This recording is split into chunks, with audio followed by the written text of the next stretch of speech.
It's back, everyone. It's back, the Simple 1500 series. It's returned.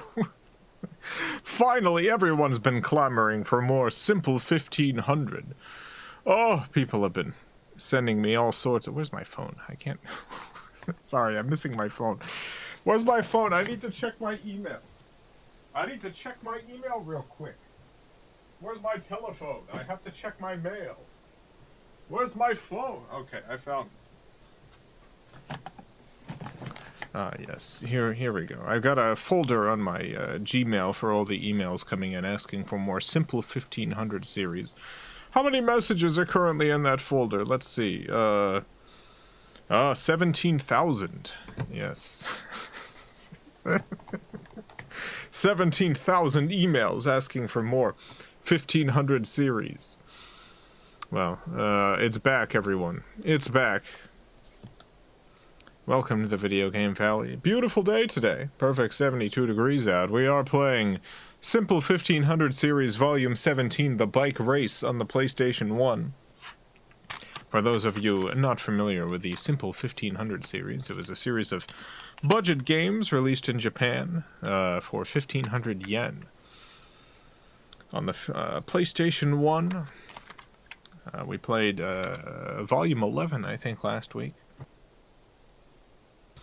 I don't have Volumes 1 through 10, and I don't have Volumes 12 through 16. A lot of them, the language barrier is simply too high, and some of them got US releases under different titles, and I don't have those. But I do have Volume 17, The Bike Race. The back of the box, it's got some pictures of some bike races. And some text that I cannot read. Very excited for this. Extremely excited. Sky2Fall, thank you for the $4.99. Ham Ha Jason. How did this Ham Ha thing start? Like, we did play the, we played a few Hamtaro games, but, you know, we played through a bunch of them, and people weren't saying Ham Ha. And then all of a sudden, everyone's saying Ham Ha. When did that start? I'm feeling in a way tonight, so really glad you're doing this, like always. You're a lighthouse in the spooky, stormy night. What if I'm also a spooky, stormy lighthouse? What if the lighthouse is also spooky, stormy? Goodness gracious. What then? Thank you, Sky2Fall. Sorry you're in a way. Trademark. Corants, thank you for the $2. The Dark Knight came out 15 years ago today. Congratulations to the Dark Knight. Wonderful to hear this about the Dark Knight. I think that was the best of the Nolan Batmans, right? I never really liked Batman Begins, and I'm lukewarm on The Dark Knight Returns. Dark Knight was pretty good, though. I think. It's been a while since I've seen it. I feel like that one was pretty good, right?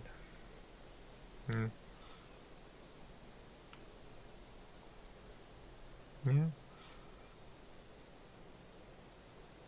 Ham Ha. Yeah, Ham Ha. Ham Ha, everyone. People love those. People love those hams. Batman Begins story was better as the animated series episode. I mean, I feel like the animated series in general is just kind of some of the best Batman's ever been. But yeah, yeah. Whoa, whoa, whoa, whoa, whoa.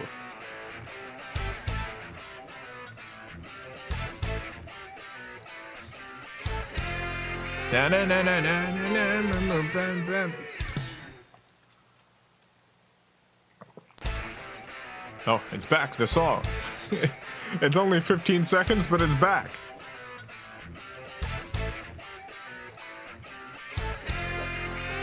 Simple 1500 Series Volume 17, The Bike Race. Oh, there's a bike. There it is. It's a bicycle. What? This seems to be some sort of motorized bicycle. I can't believe it.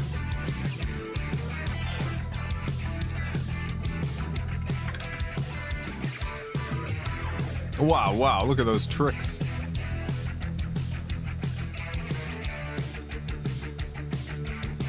So many tricks! We got video. This must be some normally priced game. That's what you'd think, based on the quality of the presentation. But no, this was only 1,500 yen. How much was 1,500 yen in 1995?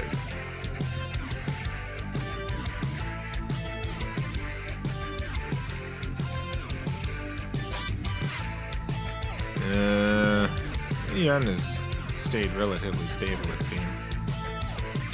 It's a 9% inflation. So let's do 1,500 yen minus 9%. That's $10. So this is like essentially a $9 game.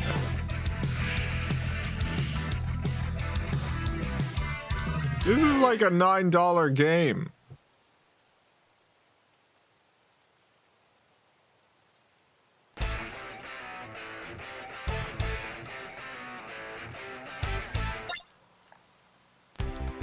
Uh-oh.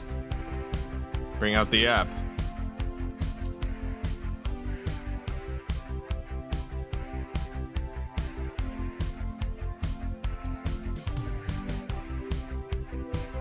Alright, the app is currently translating.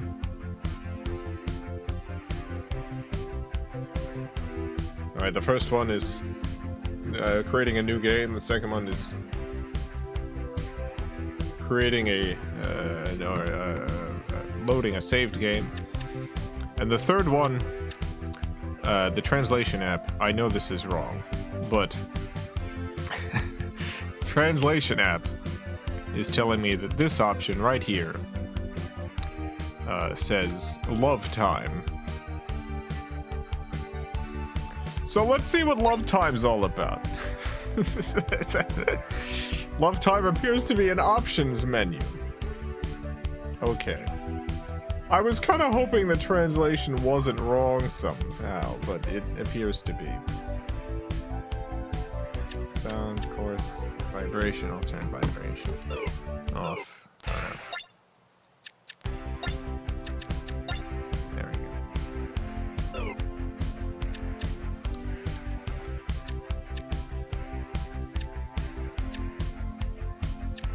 Sky Two Fall, thank you for the 199. I'm always telling folks, it's Sim Sopple. Sim True. You're always telling them, it's Sim Sopple. Sim True, it's Sim Sopple. It is Sim Sopple.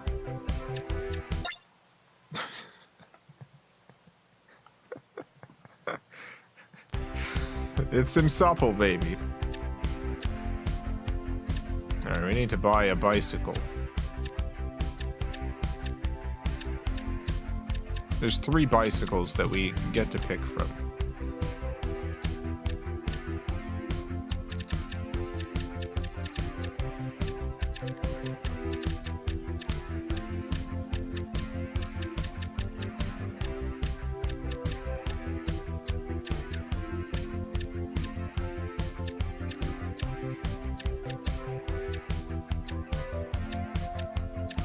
No, there's 4 bicycles, sorry. There's 4 of them. We've got the red Honda. This seems to be this one's the most expensive. Alright, we got the red Honda. We've got the blue Yamaha, the yellow Suzuki, and the green Kawasaki.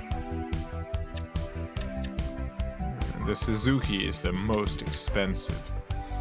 So that one's probably the best. It's probably the best one, the Suzuki.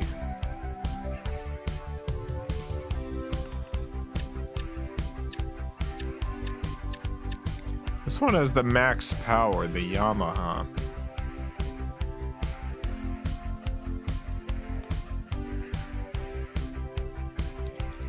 Pole. Yeah, you know what? That's a good idea. Let's start with a pole. The question is, bike what?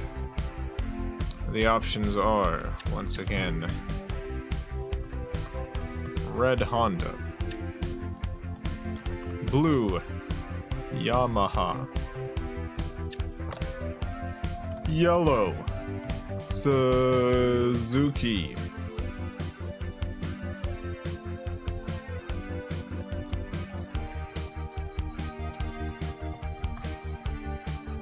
and then green. No, I misspelled green.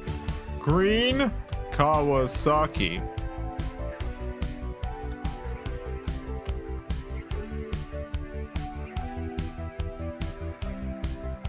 Alright, I'm putting up the poll.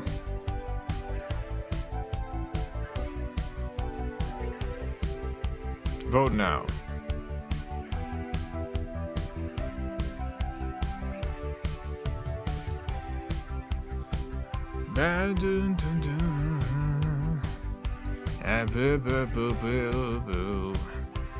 People are voting. Everyone's voting. Everyone's voting right now. Live.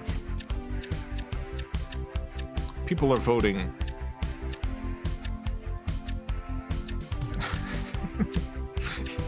Everyone's voting. Every single person is voting.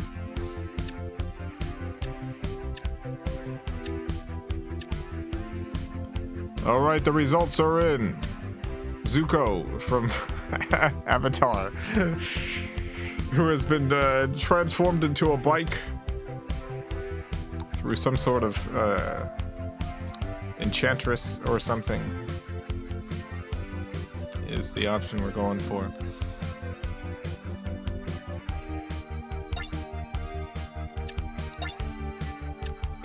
Automatic, probably.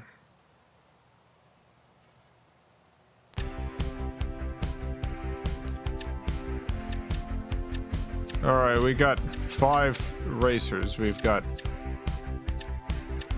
I want you to know the controls here don't make any sense. Right goes left, left goes right. And sometimes left goes down and up. And right goes down and up. Alright. We got May, age 22.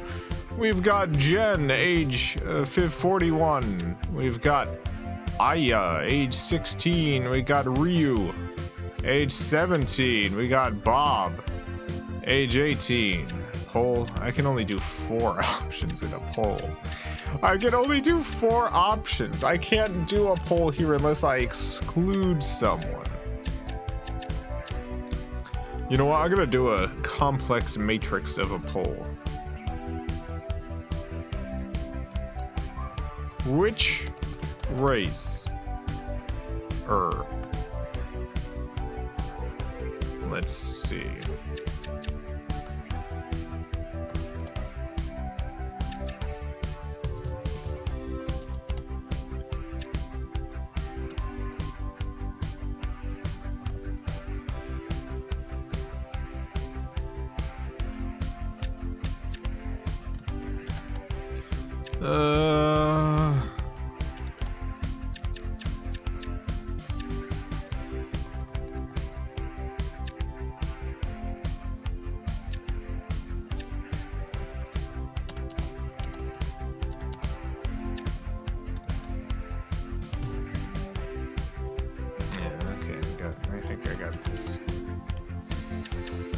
We're voting now on which racer you want. Vote now.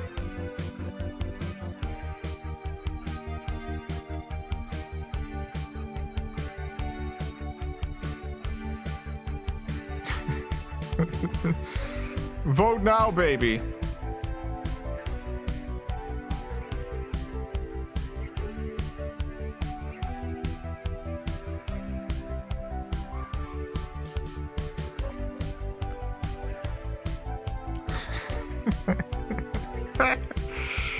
Votes are coming in.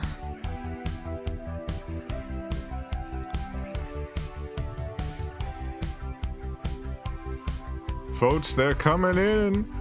The votes, there's so many of them.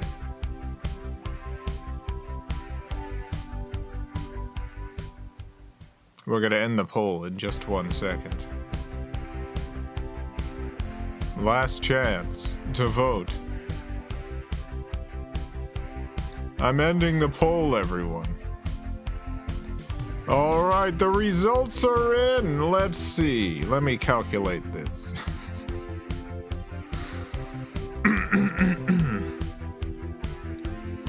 All right,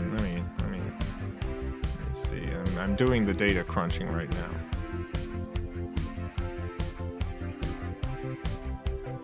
Yeah, nice.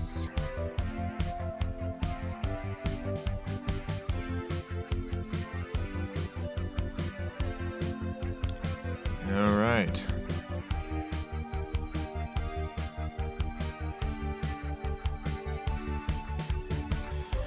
Yeah, okay, the winner of the vote matrix is Bob. Congratulations to Bob. Bob's the winner.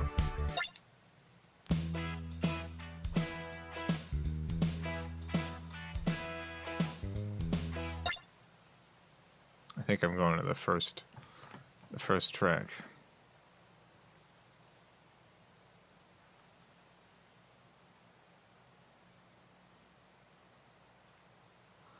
I mean, we'll get multiple racers, but it's important to do a people's vote for the first one. Very important.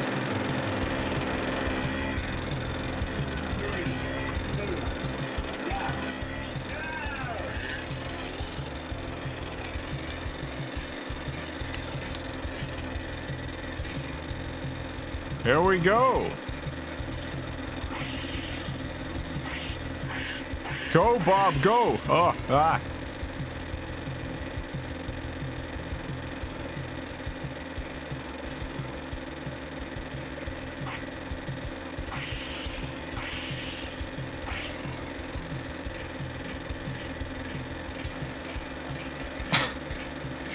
Wow, wow, wow, wow, wow. Whoa, whoa, whoa, whoa, whoa, whoa, whoa, whoa, whoa, whoa, whoa, whoa, watch out, Bob.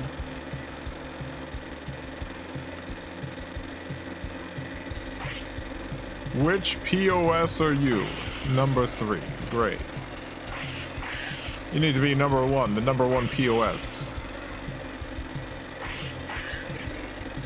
Some crunchy textures. They are pretty crunchy, yes. I love how much they crunch.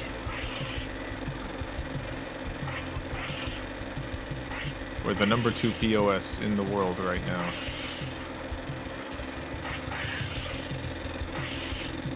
Get out of here. Ow, ow. Kicking? Can I kick? I guess I can kind of kick.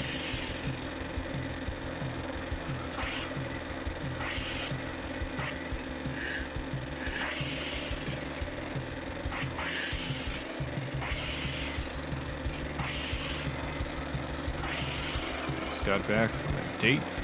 Went really well. Congratulations. So glad your date went well. The engine is so much louder than the music. It is very loud, yes. The engine is the primary thing I'm hearing. They've just got this engine sound. And it doesn't sound too bad outside of the fact that it doesn't change with the speed. It's just kind of constant. There's no variability to it. It's just like a 2-second engine clip that they just keep playing. Sky2Fall, thank you for the 199. Bob, best organic bioform. I'm always saying this about Bob. Like, hey Bob, you know who's the best organic bioform? I think it's you, Bob. I think you're the one. I think you're the one, Bob.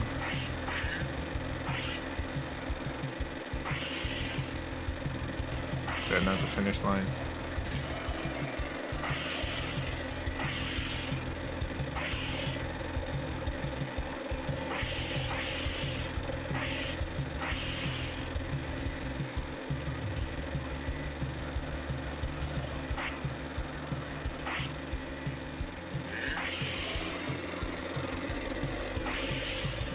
Goodness gracious, we're hitting so many bumps and walls. There's the finish line. Please, no one pass me. I did it. Yay! Yay for Bob! Hooray for Bob!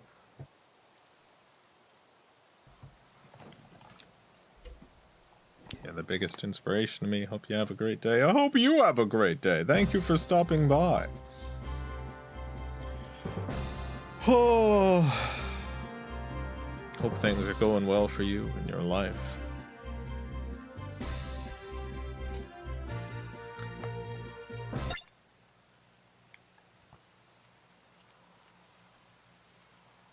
Well, good job, Bob. I guess we can go to the next track.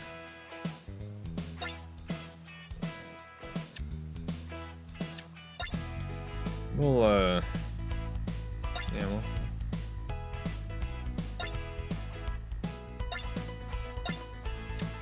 I don't understand.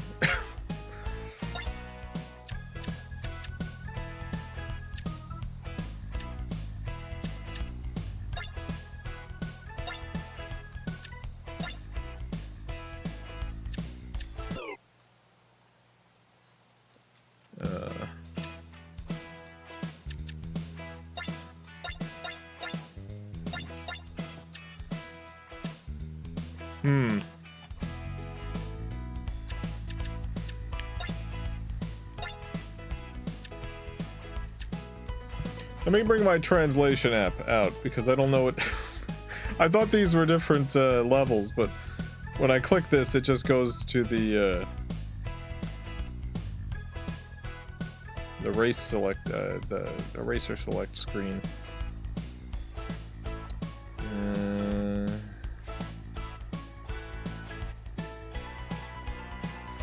Alright, start race, select rider. Course select is down here. Okay, we'll go to factory then.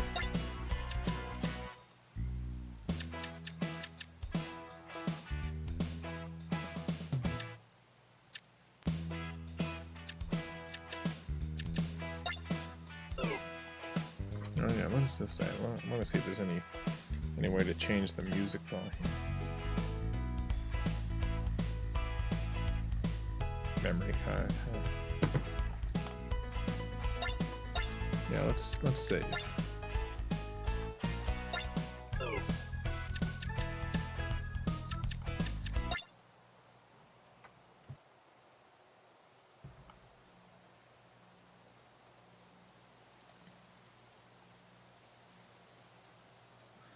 With ATVs and dirt bikes, I'd prefer a manual shift. Yeah. In real life or in a realistic simulation, definitely. Yes. 100%.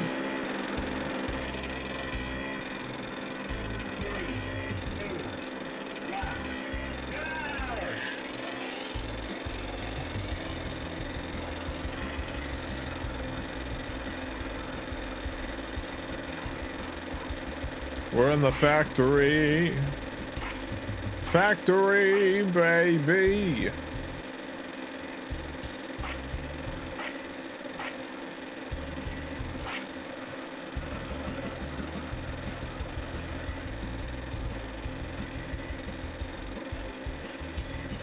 Oh yeah, my AC installation. They're both in. I got my ACs installed. I got them both in. They're both in. The ACs, they're in. No more sinking. My old ones were sinking down, sinking into the depths.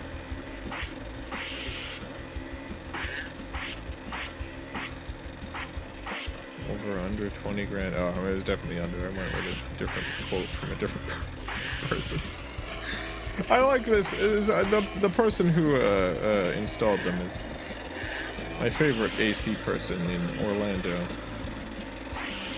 It's just, he's the reason the old ones stayed around as long as they did. Oh, when they started sinking, he was like, it's gonna be so expensive to replace these, but I can slow the sinking by getting a 2x4 and propping it up. I was like, yeah, okay. And he did that, and it held for like 4 years.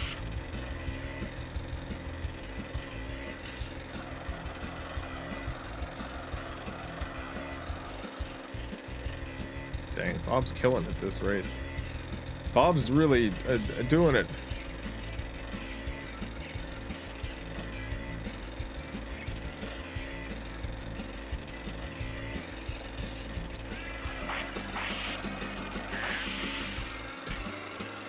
Oh yeah, the ACs needed to be replaced, and now they are.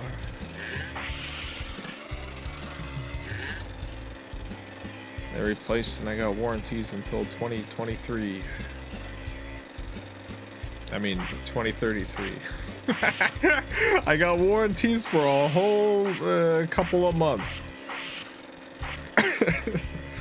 Great deal on these warranties. They expire tomorrow.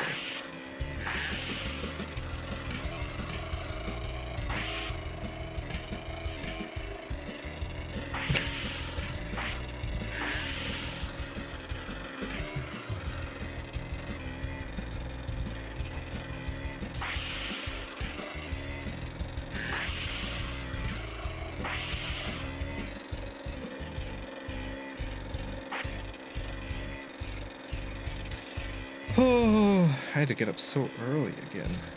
So the ACs, I usually get up around noon, maybe 1 o'clock. I had to get up at 8. Too early.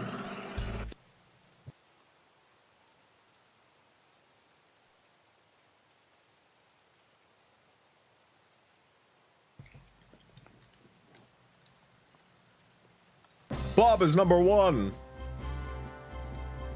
Look at all those coins Bob's gotten.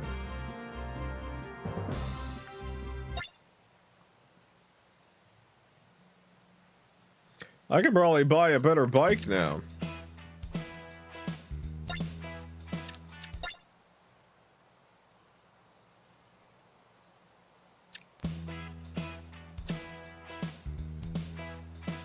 I super cannot. Wow. I don't have enough zeros on my amount of coins. I simply don't have the zeros. Alright, never mind.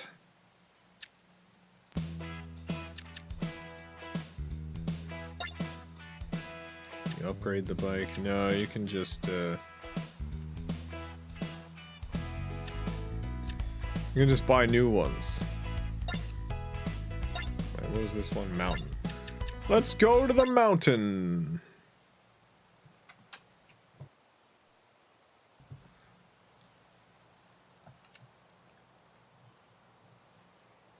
Woo!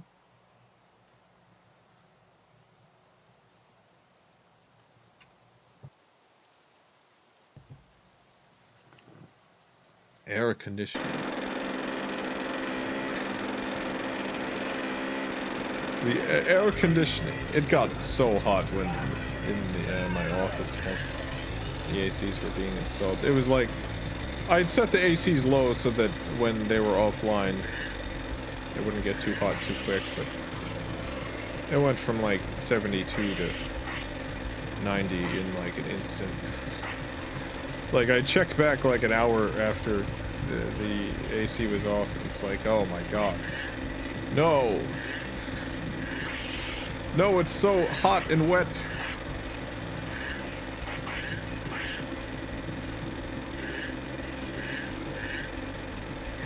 All these mountains. That's quick. quick. Yeah, my office gets real hot. All the heat from the house goes to the office. It's really hard to keep the office cool.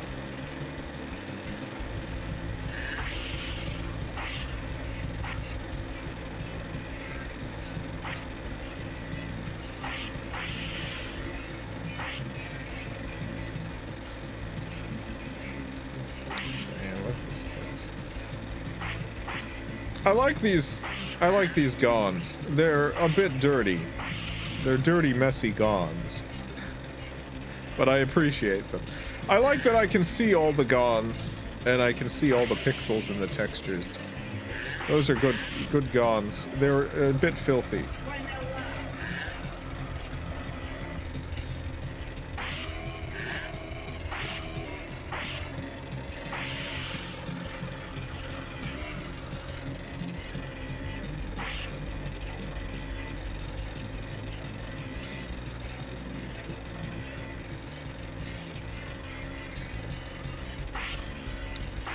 Today, but it's not humid at least. Yeah, there's been sections of the United States, and I don't think it's Florida yet, although I imagine we're gonna get there. That have been reaching wet bulb temperatures of 95, 94, something like that. Which is, for those of you who don't know, it's like a system of measuring temperature and humidity. And above a certain point, when the temperature is high enough, and also the humidity is high enough, human survivability becomes impossible. Like, when wet bulb temperatures are at 94, as they have been in some parts of the United States, you can survive in that for about 6 hours before you die. You die in about 6 hours. You just die. Because your body is not able to evaporate sweat because of the level of humidity. Like, it's not actually survivable weather.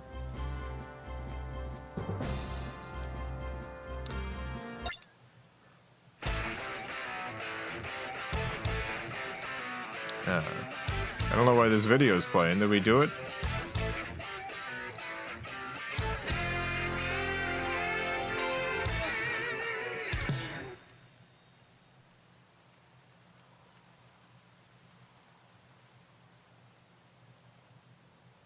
Maybe. I am not sure what happened, but go to the next course.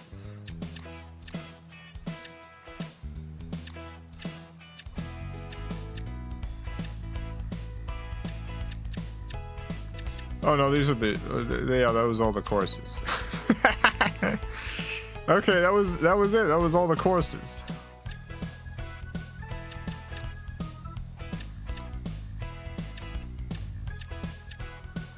I can make much more money playing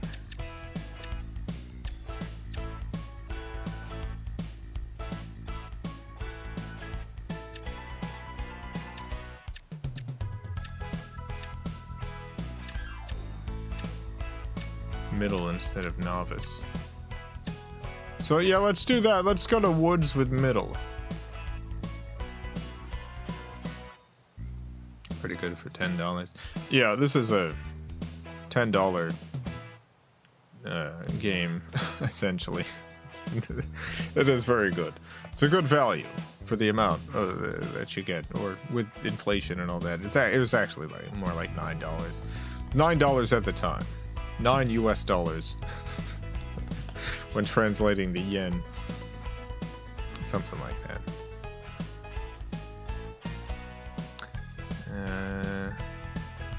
It's worth it for Bob alone. Worth it for Bob.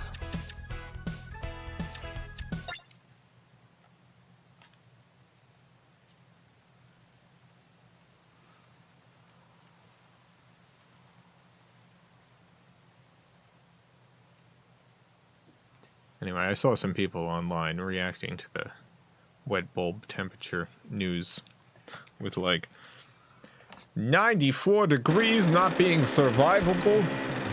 Give me a break. And it's like, it's not 94 degrees, it's 94 wet bulb. This is a very different temperature. To give you a rough estimate, like the wet bulb temperatures it's reaching are the equivalent, without the humidity, of 160 degrees. Like, in terms of equivalencies, imagine if you went outside and it's 160 degrees outside. Like, you aren't gonna die. Wet bulb. Wet bulb. Yeah, look it up. Scary stuff.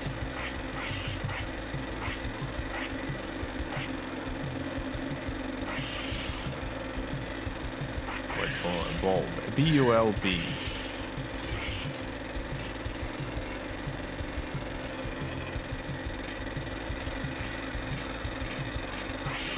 Stop kicking. This is the hardest track, I think.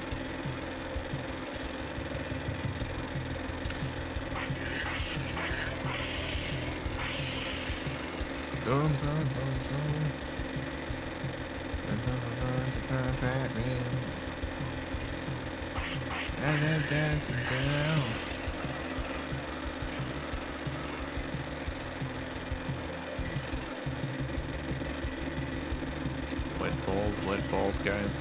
Yeah, if you go outside when the wet bald guys are out, they will run up to you, and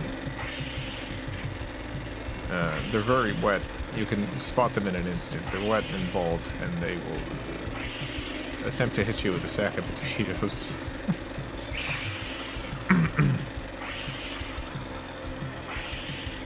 We're number 3. We need to be number 1.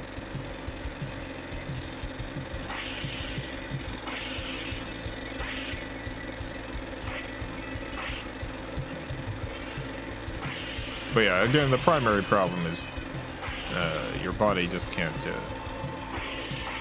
evaporate sweat, so you're no longer able to temperature regulate yourself.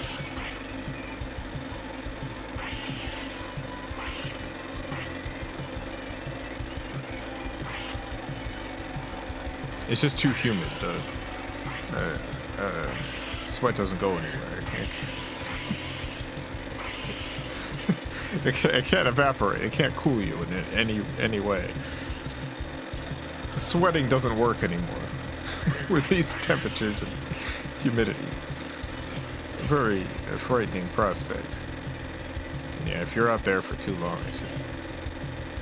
So yeah, there's just whole swaths of the United States that are reaching these temperatures now and humidity levels. And it's like if you don't have AC, then you die. And people have already... people have died. Final lap.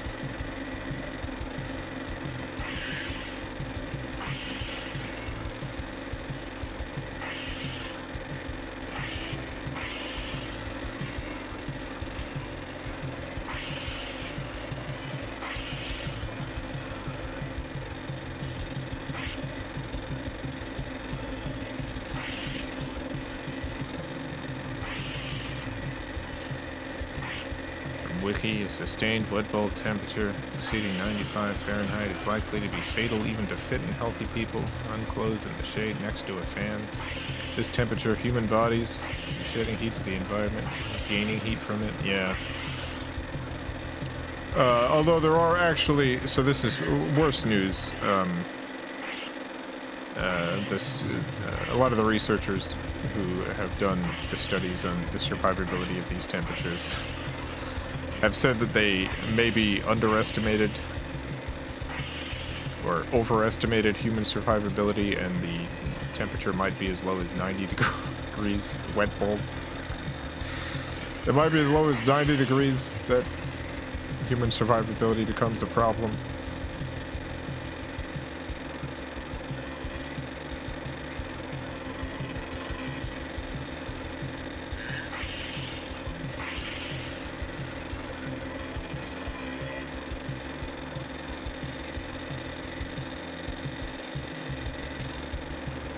Imagine being homeless, elderly, or disabled. Yeah, or just not having the money to fix your AC. Just being in a position where you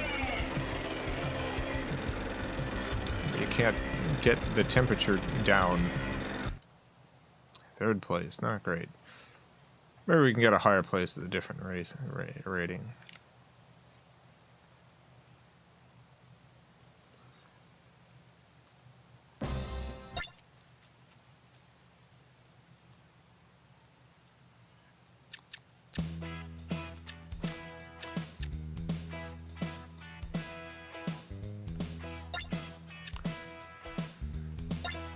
Maybe we can do this one. Or your apartment not providing a working one because they don't have to in Florida. Yeah, tenants' rights in Florida is pretty dire. Yeah.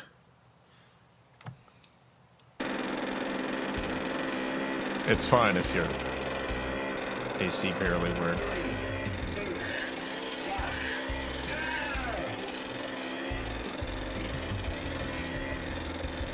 No problem.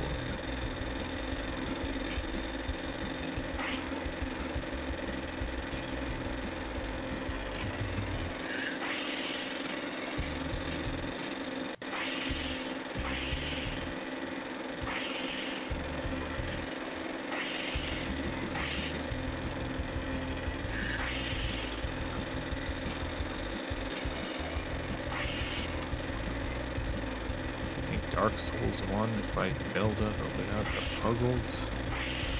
I guess it depends on which Zelda you're talking about.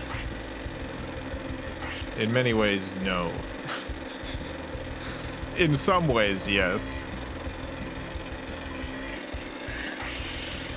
There's many other things I would compare it to before Zelda.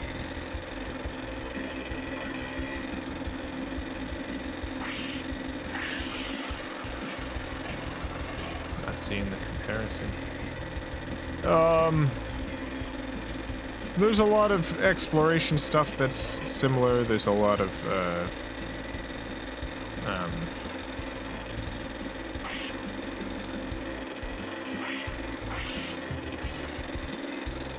there's some occasional mechanical elements that are similar.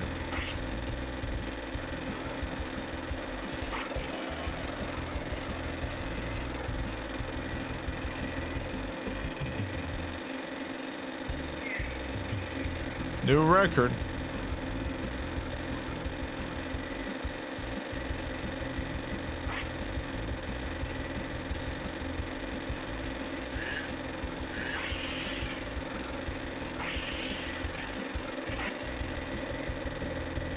Flobber, thank you for the $2. There's no future, then we are free. If there's no future, then we are free. I guess.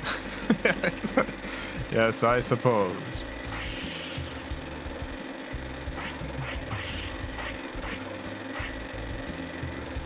I'm having a worse time in factory in the normal mode.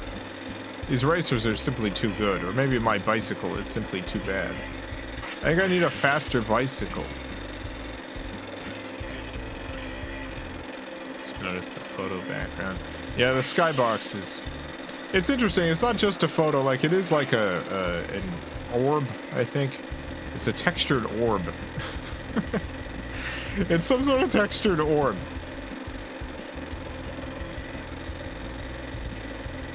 Which, for this era, is not completely uncommon, but certainly.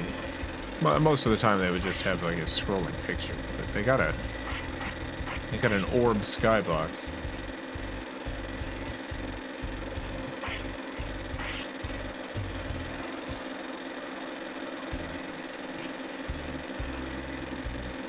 Symphony of the Night was a cakewalk in comparison to Dark Souls. That's interesting to hear. I find Symphony of the Night considerably more hard, more difficult than Dark Souls. I guess it depends on what the kind of game mechanics and stuff that you're good at. Like mechanically, I feel like Symphony of the Night requires more precision out of you than Dark Souls does. Dark Souls just requires a lot of careful study.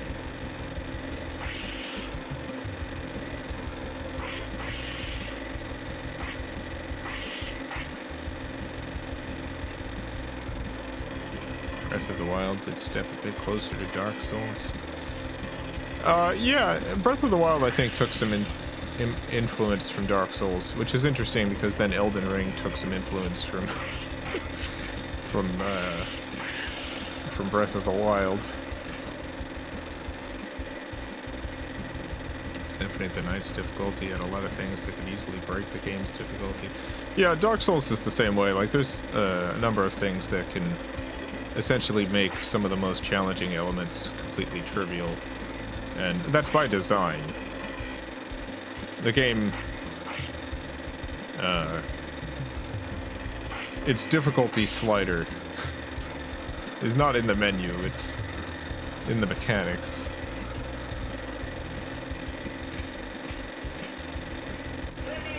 Hey, first place!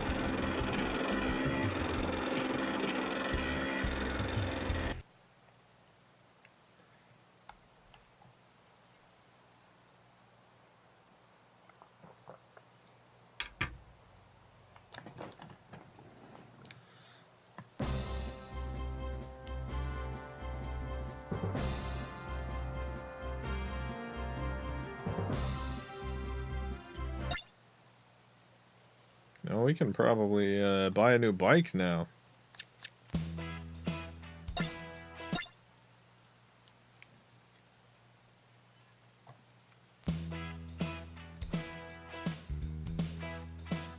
Oh, you know what? We probably could have bought a bike before, maybe. Maybe not, no. The numbers are presented weirdly. The kerning. Sorry, I thought that the prices had an extra zero than I had money. But the kerning is just weird. The number of coin that I have is more than the price, even though it looks tinier.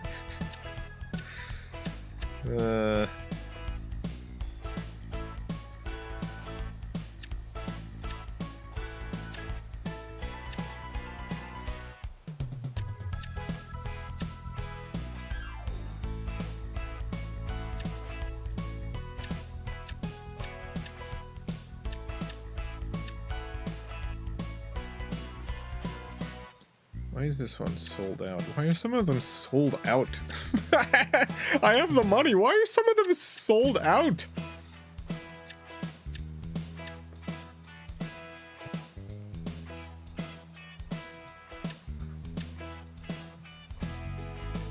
Yeah, I guess I'll buy this one. It's slightly better.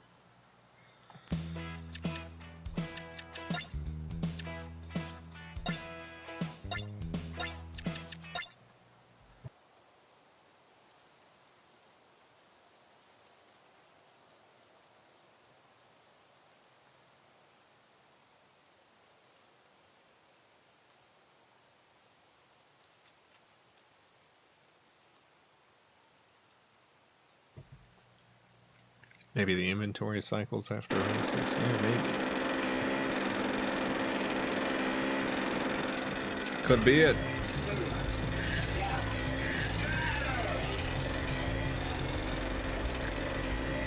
Change bikes. I think you can only have one bike at a time. I don't think you can switch between the bikes you buy. And I'm definitely going faster. I think. I think I'm going faster. Maybe I'm just a fool. It feels like a different bike. Hey, get out of here.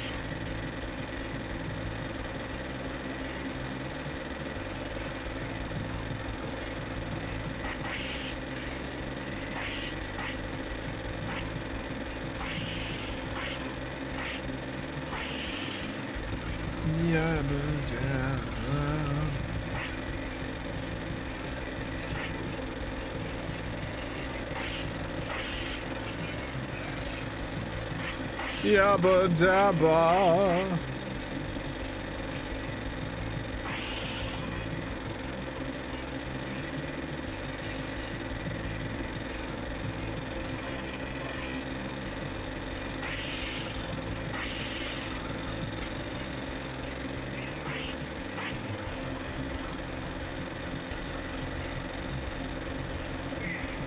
New record.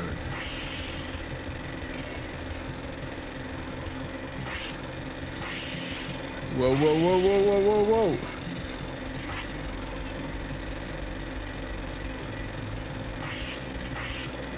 Get over here.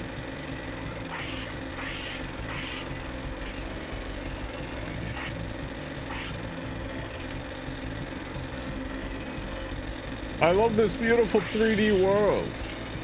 This world only exists in the simple 1500 series, volume 17, the bike race. The only way you can get to this world is by playing this game. This is a virtual environment that you can only see in simple 1500 series, volume 17, the bike race. If you want to explore this grand landscape, you need simple 1500 series.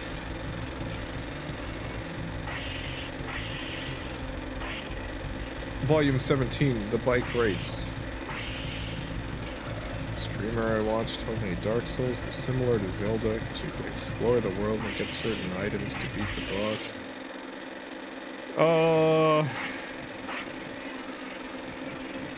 I mean, exploring the world is an element of most games nowadays.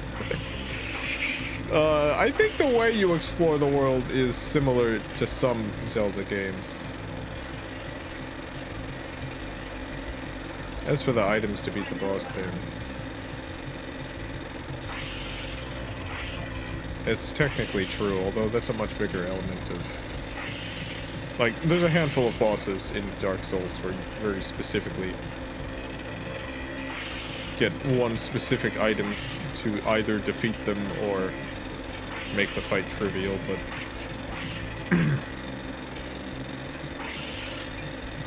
Zelda has a lot of bosses where you need specific types of items to beat the boss.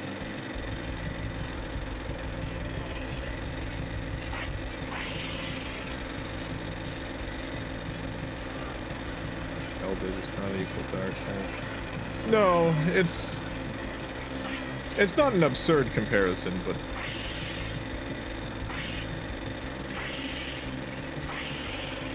it does remind me a little bit of that Boss Baby quote. You know, a person who has only ever seen Boss Baby seeing a second movie. Ah, this is giving me some Boss Baby vibes.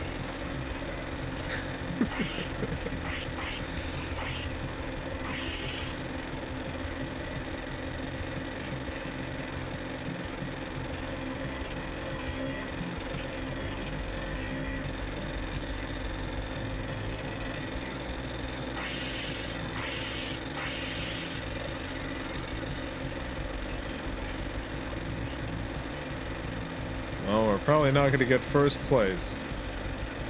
Nope. But we got third place.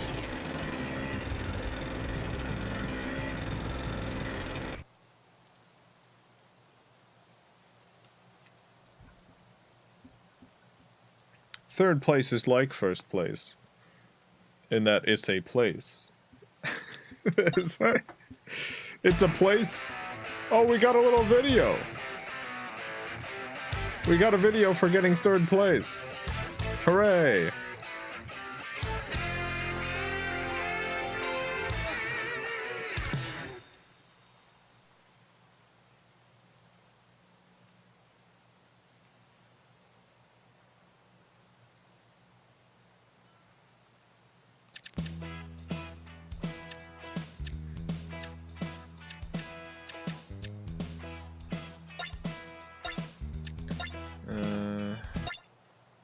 How much money do we currently have? Not a lot of monies.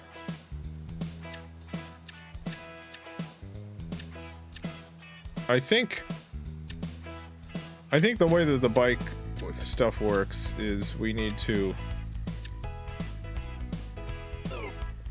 unlock each successive bike. Like, I think if we want a more powerful bike, we have to buy the less powerful bike first. I think that's how it works. Well, let's get some more money. Sky2Fall, thank you for the $1.99. 3rd place is giving me some major Boss Baby vibes. Yeah, I'm getting some major Boss Baby vibes from 3rd place here.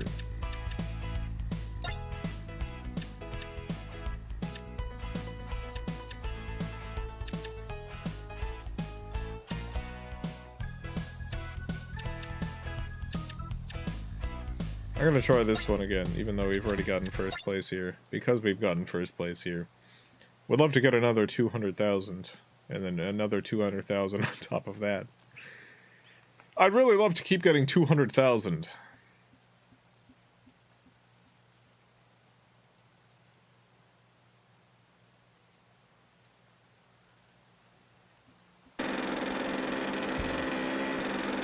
Just working on the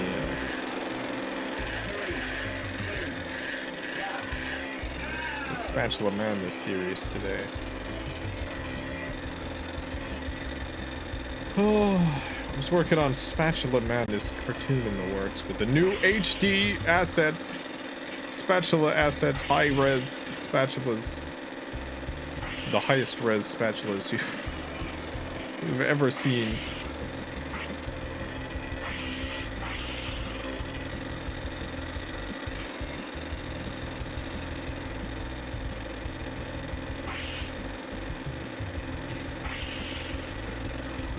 The resolution on these spatulas. It must be seen to be believed. People are having bits problems. Not on my end.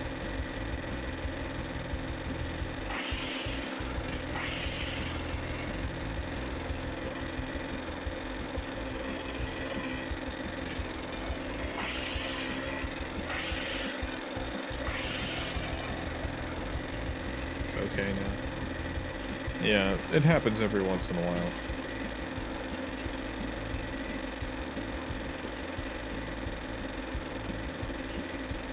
According to YouTube, my stream health is perfect. I don't know.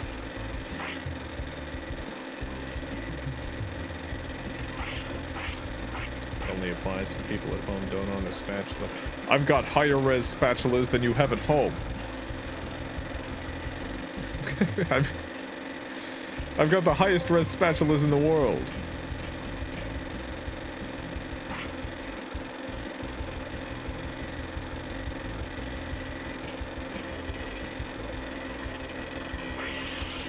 $8K 10-bit spatulas.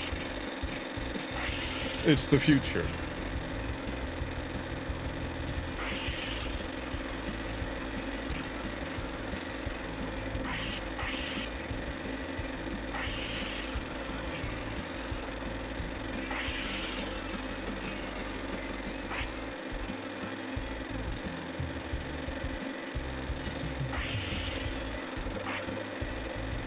You're giving me Boss Baby vibes. Yeah, I'm getting real Boss Baby vibes off those bits.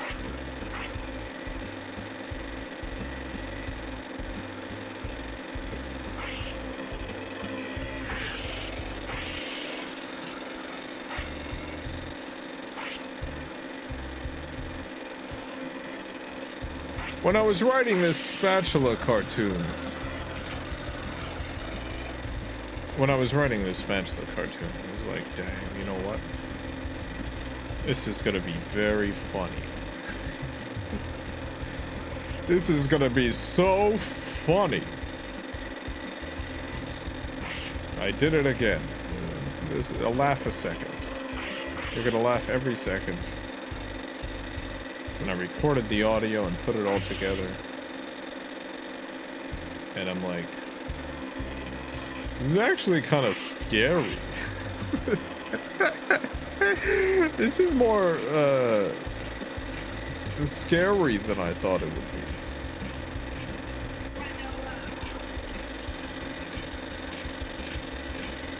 This is a lot spookier than it was in my head.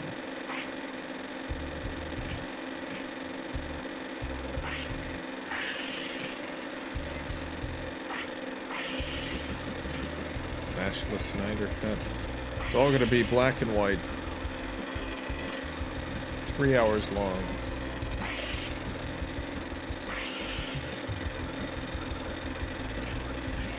Really selling these spatulas? Am I gonna be disappointed?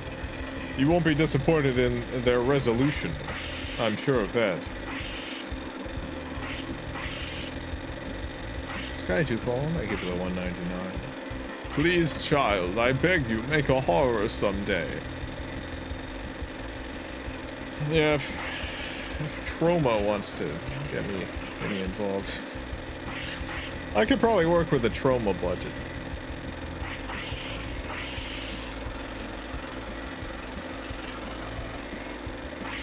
Would love to work with a Trauma-style budget. At this point, I feel like when a movie has enough budget, it starts becoming kind of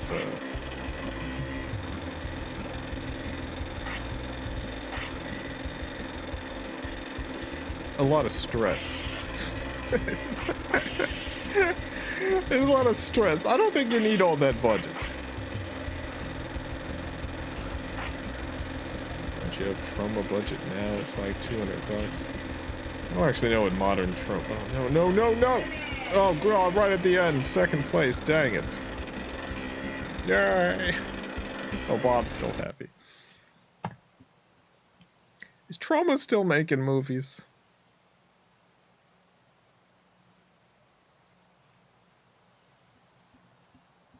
I don't actually know what Trauma's up to.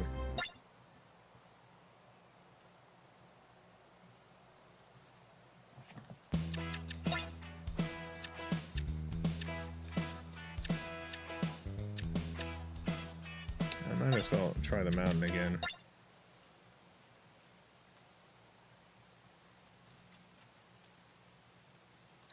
What A-list actor would you cast as a spatula?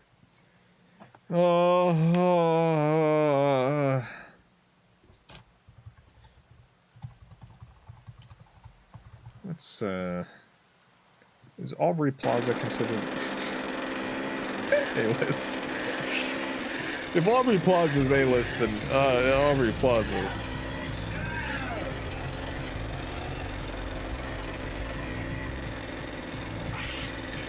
They've been replaced by Greenhouse. I don't know. Hello, I don't know.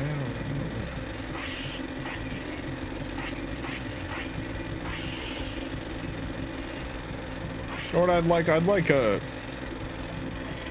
I think realistically, the company that I would love to write and direct a feature film for is Asylum Films, which they, I don't actually know what Asylum's up to these days. I imagine it's the same stuff. They primarily would produce rip-off movies of big feature films to then put in video rental stores to have people mistake it for for the movie they actually wanted to get. That was like their whole business model for a while until Sharknado took off, and at which point they're mostly At some point, they mostly started making those kind of films. But I could work with an asylum budget. I feel like the thing with the asylum is that, in general, the writing's just not very good. Like, you can do, pretty good schlocky writing with low budget. But most of the asylum writing is honestly just kind of dull.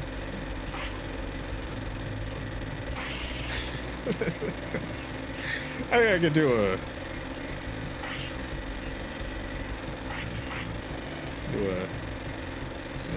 good job with an asylum budget.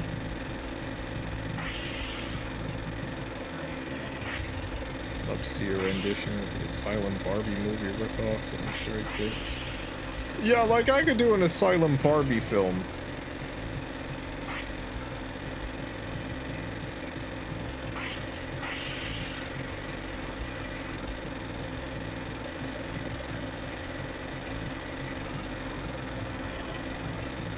Was it all that skip?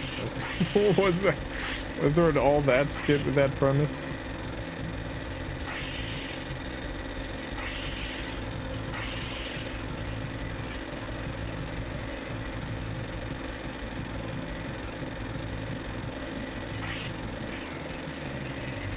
Oh, all that.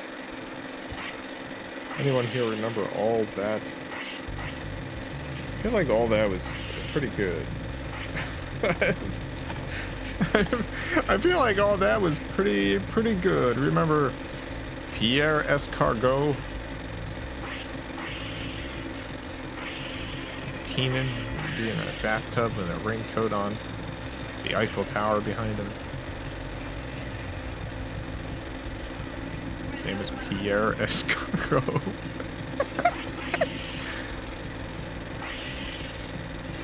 Like orange soda. That was the Keenan and Kel show. Skyjuval, thank you for the $4.99. Asylum's recent Little Mermaid ripoff had some strong AI written vibes going on with the script, also the poster. Oh geez, I feel 100% that Asylum's the sort of company who would do a bunch of AI stuff.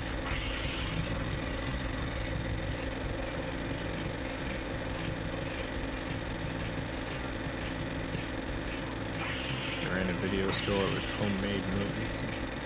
Is there a Jack Black movie that also had that concept?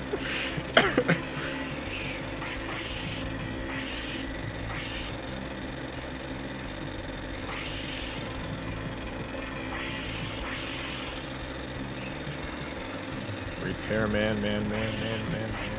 Yeah, Repairman, man.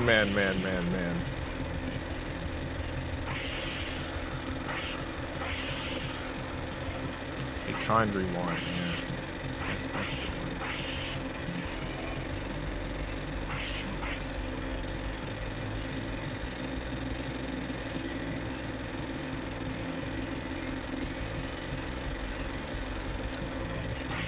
Threatening to take Bob Shayox to court over his Let's Watch of their film Santa Paws.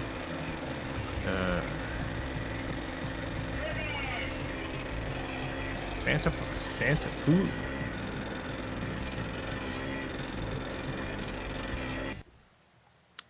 Isn't Santa Paws part of the what do you call it? No, I guess it wouldn't be part of the. I know there's Santa Buddies. Yeah, that's the Air Buddies video. I'm not familiar with Santa Paws. Santa Paws.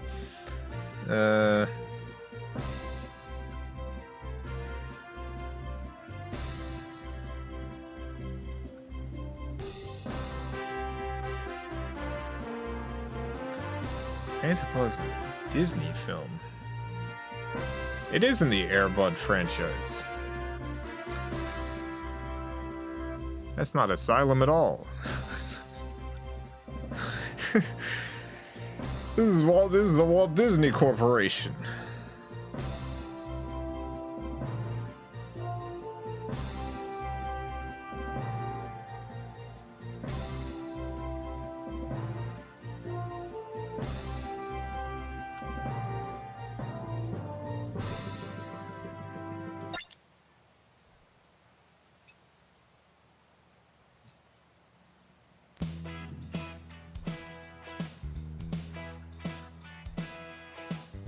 Santa Claus? Santa Claus. Alright, let me look up Santa Claus.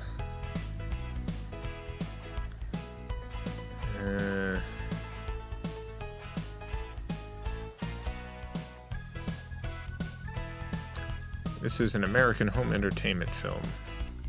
Also not The Asylum as far as I know.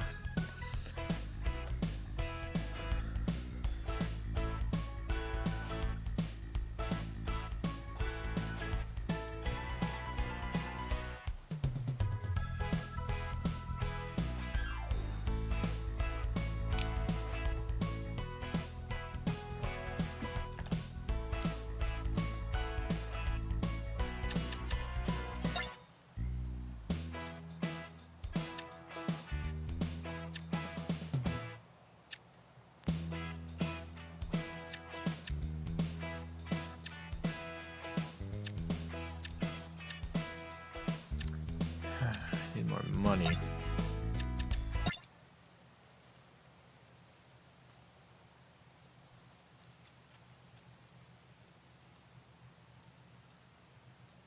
Need more money.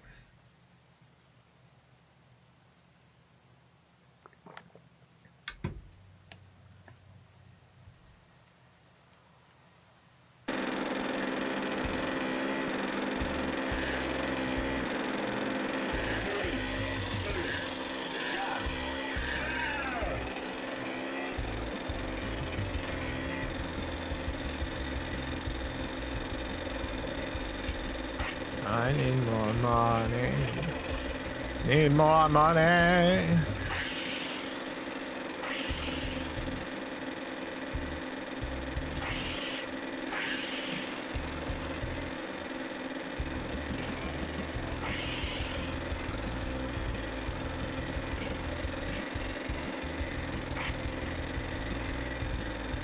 I'm in 5th place, not gonna get that money.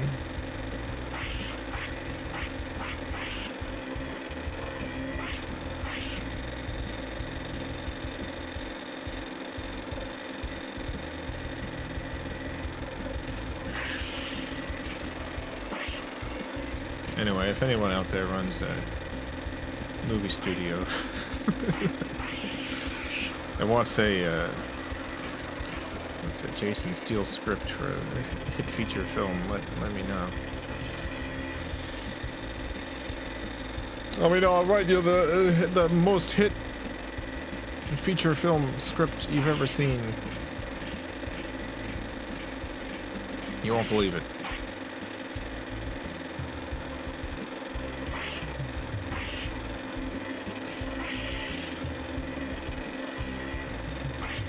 You'll read the script and you'll be like, dang, this is great stuff. What a writer. Where's Jason been this whole time? We gotta greenlight this movie immediately. What's happening? What's going on with Bob? Bob is phasing in and out.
Oh, was that a big tire?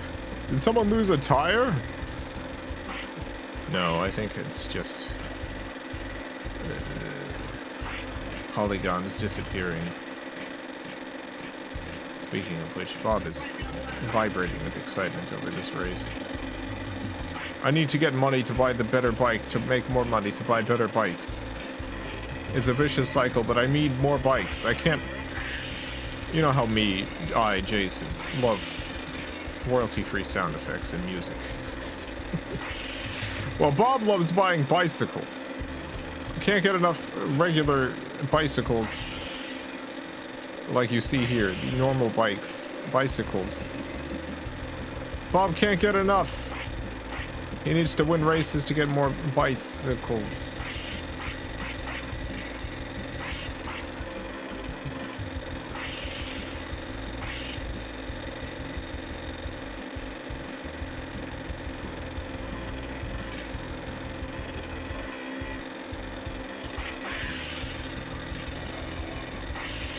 I want to buy a bicycle. I want to buy a bike.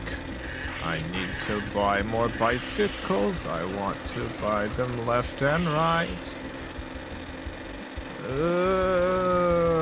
I need more money. Give me money, give me money. I need to buy a bicycle. Give me money. I need money for the bike. Get out of my... Do you understand me? I need money, bike. I need bike money.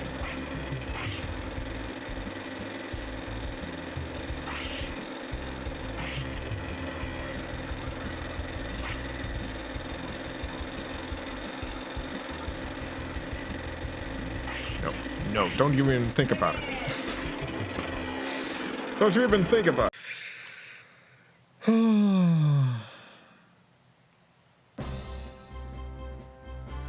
Just can't get enough royalty-free music and sound effects. I have enough royalty-free music now, thanks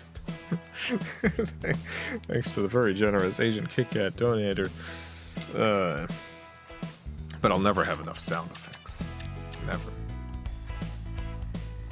I've currently got, what is it? Got like 7 terabytes worth of sound effects. It's not enough. It's not enough, I need more. Let's buy a new bicycle.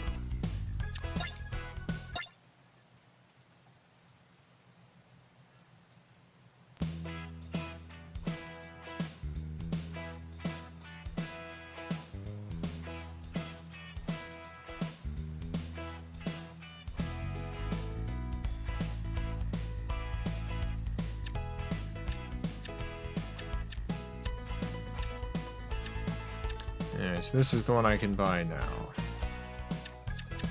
My previous one, 27 max power. This one's 40. 1.65 max torque. This one's 2.7. That's such an upgrade. This is the bike that's gonna make me all sorts of money. What do you use for storage? Solid state drives now. It's all solid state at the moment. Solid state price has really come down. I've got, how many hard drives do I have hooked up to my computer? It's the Mac Studio. It's got an internal hard drive, which I've got my programs on and stuff, and then I have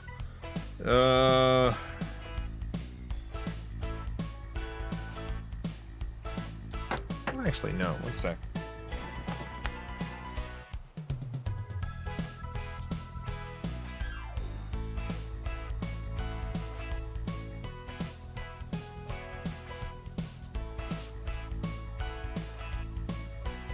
I'm back.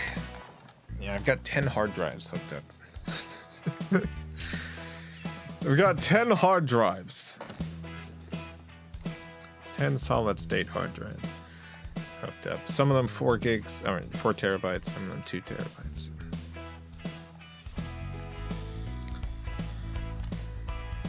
Yeah, 4 of them are 4 terabytes. The other 6 are 2 terabytes.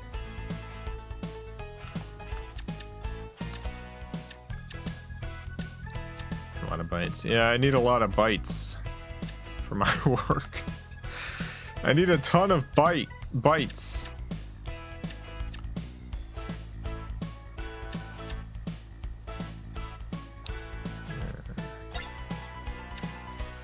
Go back to the woods.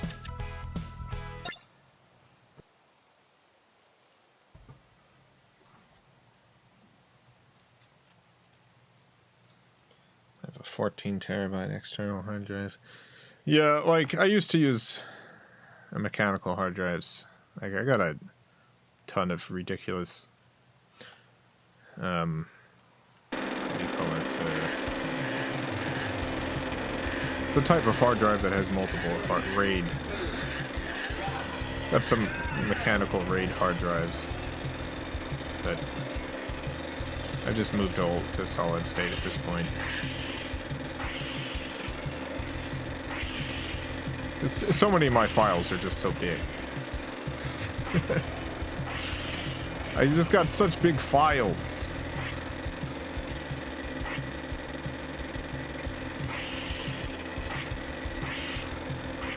The other drives are so slow and noisy.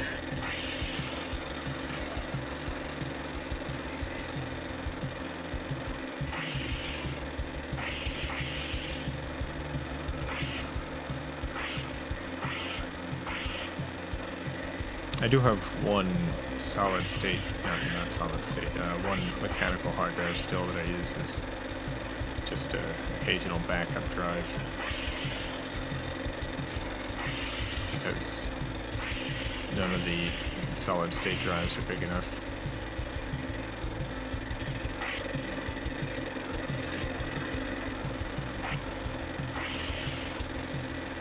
SSHD, no, I mean RAID drives. RAID's a type of drive that prevents data loss,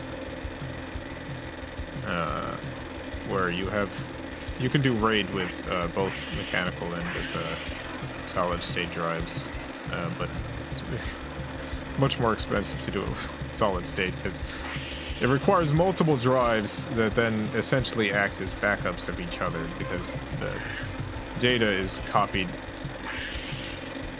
So like if you've got a, I forget if this would be called RAID 1 or RAID 2. But if you have like 2 hard drives,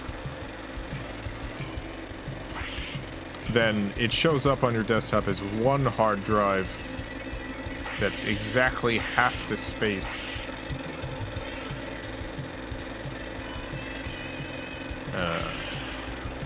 of the 2 combined, and your data is stored on both of them. There's other ways to do the array too that gives you more data and less protection. The more hard drives you have in there, the more options you have for how to set up the array. You can set it up for faster file access, for more data security. A lot of options. I don't actually know how common RAID drives are these days because of stuff like cloud backup.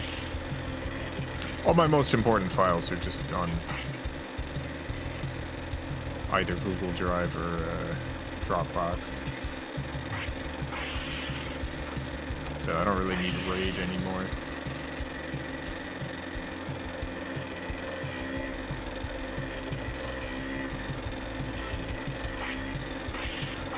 Haven't seen anyone using a RAID array since around 2009. Yeah, I feel like there was definitely use cases for that beyond 2009, but at this point, fewer.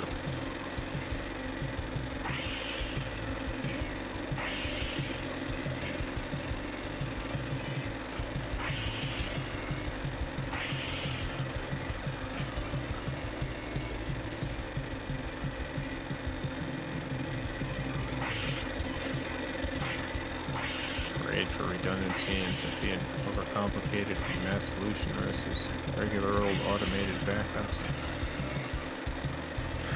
Yeah,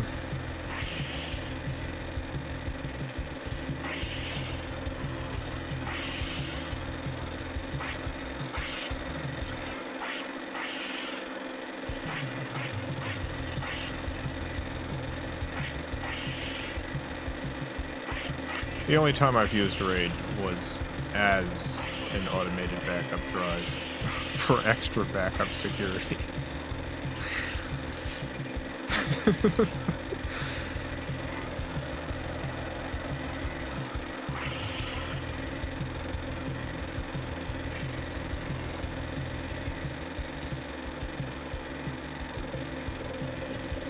Had one of those huge otherworld computing.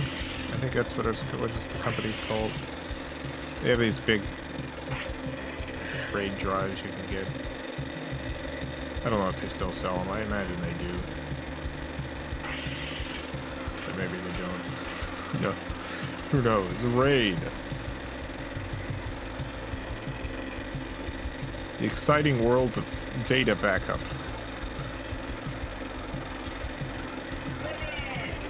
Third place, not great.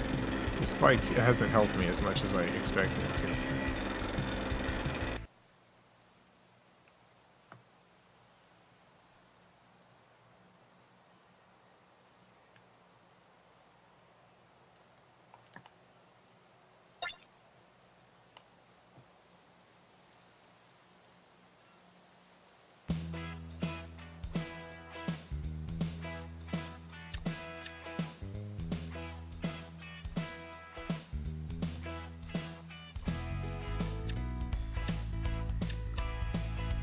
Alright. Let's try again.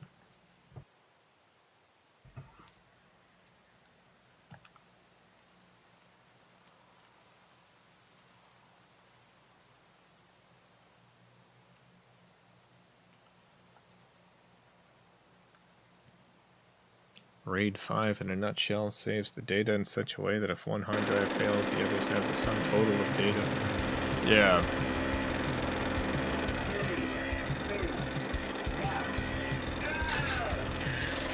Yeah, RAID 5's the good stuff. But you need a lot of hard drives. You gotta have a bunch of them.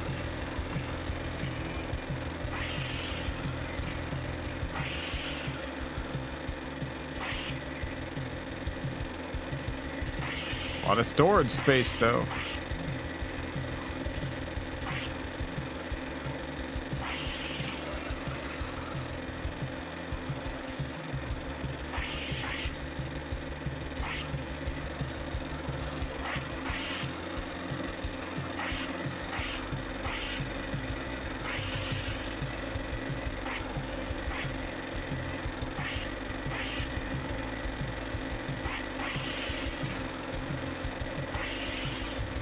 Leaving the stream because I'm sick and must sleep, not because I'm not interested in RAID storage.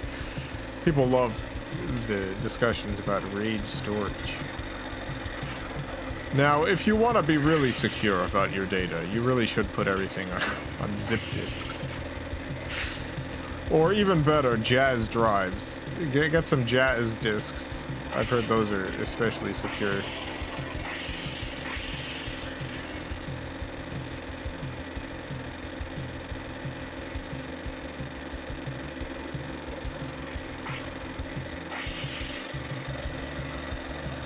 I do miss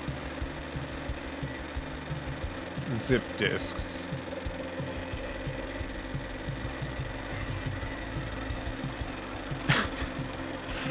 I don't miss how they would lose your data every couple weeks, but I do miss the physical feel of a zip disk. A zip disk was like a... Imagine if a floppy disk...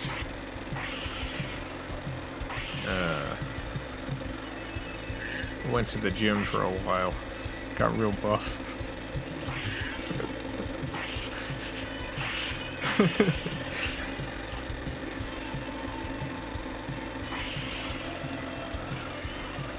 Regular floppy disks had only 1.2 megabytes. Or occasionally 2 megabytes, depending on the era. Zip disks were 100 megabytes. It was so many megabytes at the time, like... You know, imagine you have 100 discs in front of you, 100 floppy disks. You could get rid of those 100 by putting all of those floppy disks on one zip disk, and then taking the floppies back out once that zip disk lost all your data.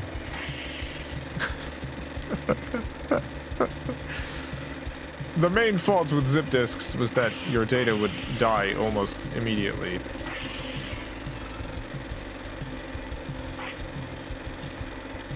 They were wildly unreliable.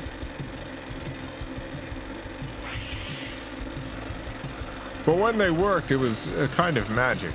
100 megabytes on one disk.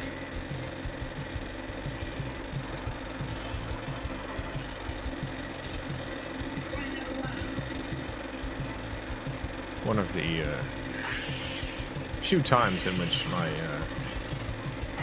mom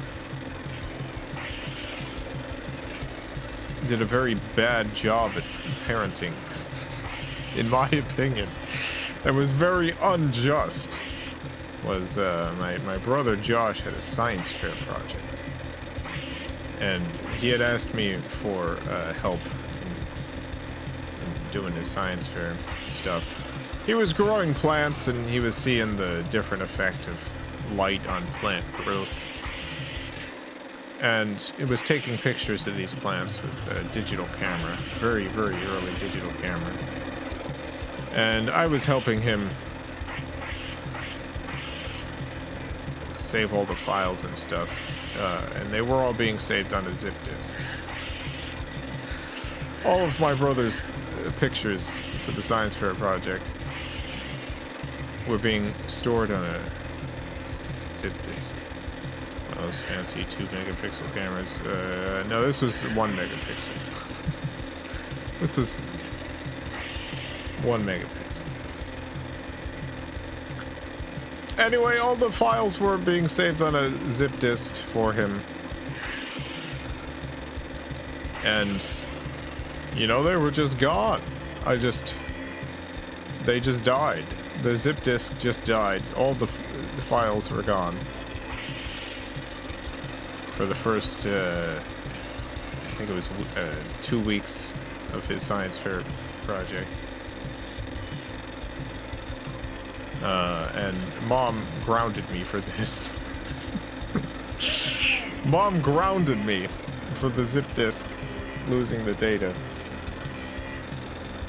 I thought it was unjust because A, this was Josh's science fair project, and I was helping him with it out of just goodwill, I guess, and it's nothing that I did. The zip disk just failed. But I got grounded. I got grounded.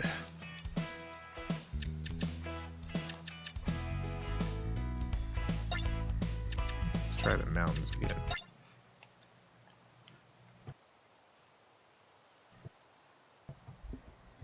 And I was still grounded after I solved the problem. I solved the problem by using my Photoshop skills, which I will mention this was at the time of zip disks, so this was extremely early Photoshop days.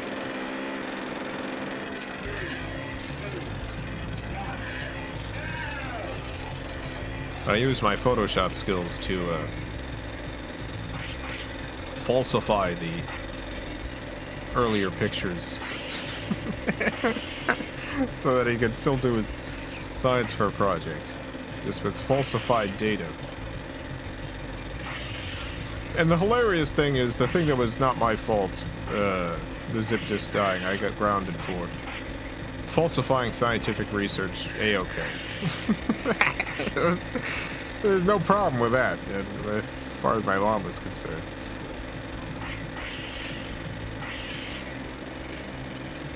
Nobody ever caught on. Canna spam, thank you for the 2 Australian. Magnets, man, you can't trust them. You can't trust those magnets.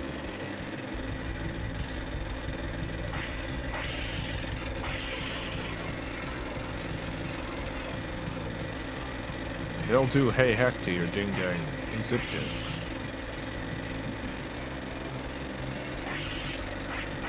I'm doing so bad in this race. Never gonna get enough money to get the even better bike that won't actually be any better. Maybe I just haven't been actually changing my bicycle. I gotta check this out, because I feel like I should be doing a little bit better after buying all these new bikes.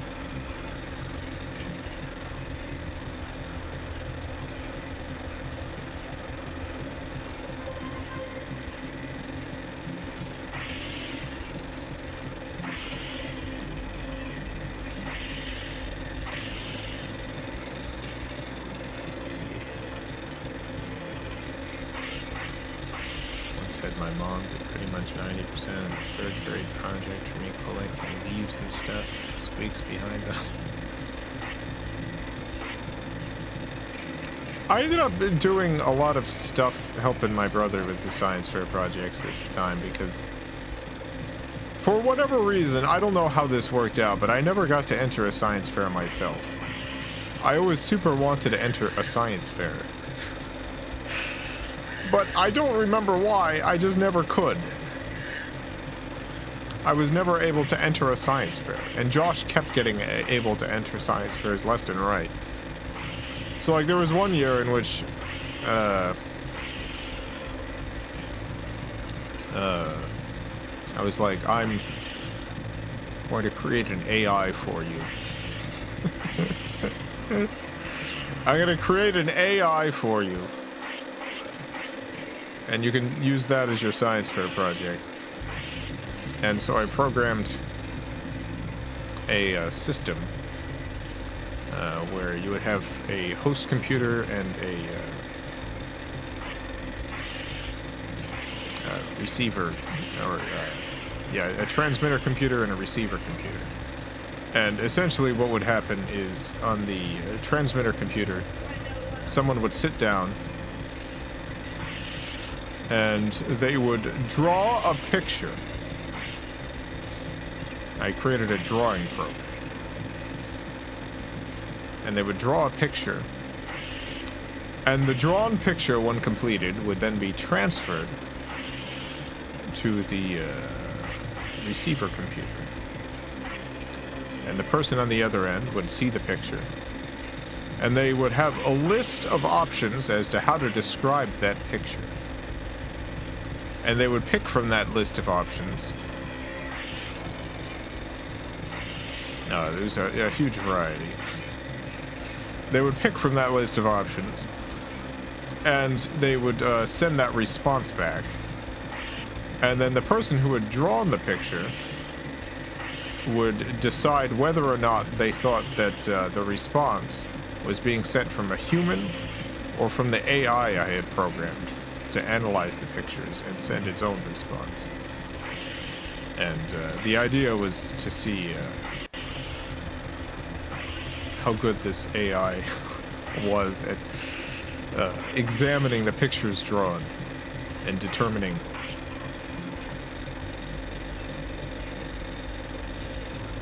what kind of vibe they gave off. So I created this program, and then Joshua carried out the experiment. Had some friends come over, and what would happen is they would draw multiple pictures, and each time they would send the picture and get a response back, and the response was either from a computer or from a human on the other end, and let's see how good people were at detecting who is sending the response. Did you use machine learning? No, this was like in 1999 or something. On my iMac.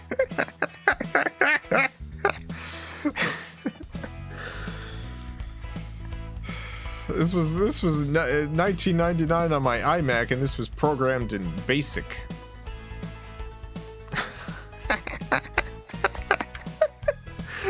I programmed this all in BASIC.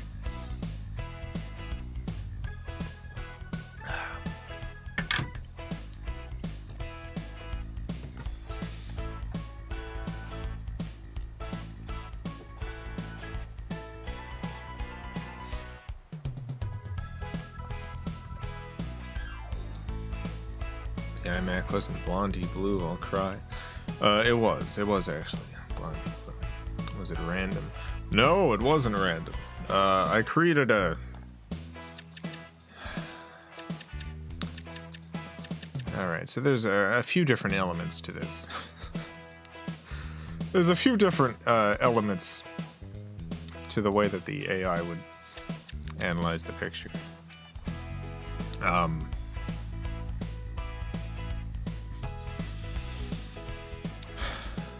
Basically, it created it had a large matrix of things to check for in the image in terms of how much of each color was used, the color placement, which colors are next to each other, whether the image is, like how much of the image is actually colored in,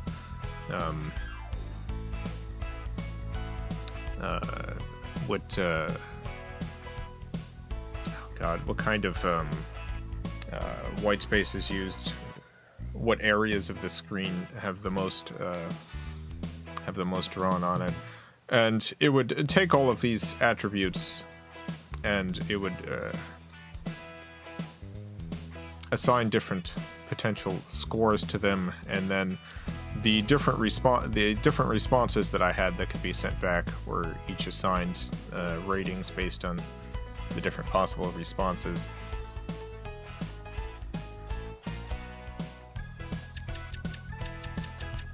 So it did a pretty good job of like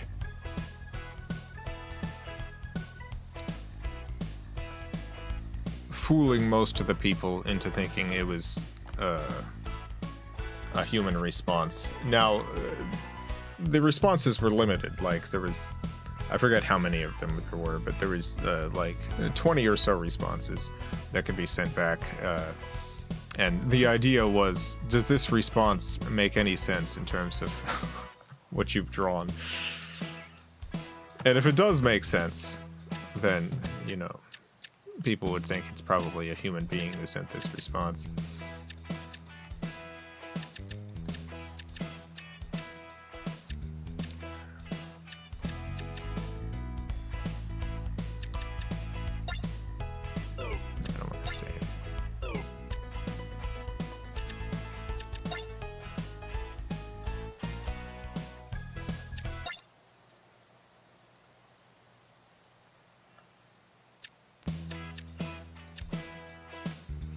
I shouldn't have kept buying all the yellow bikes, because that's how I can't tell. I can't tell if my bike is actually changed or not.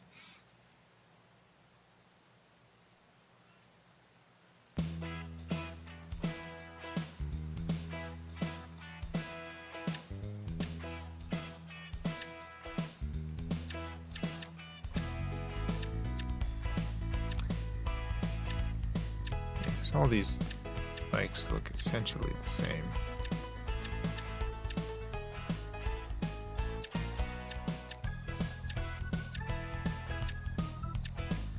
I guess they're a little different. Alright, this one has... Okay. I think I can recognize this now. Yeah, no, this is the correct bike. Alright, I'm just doing a bad job.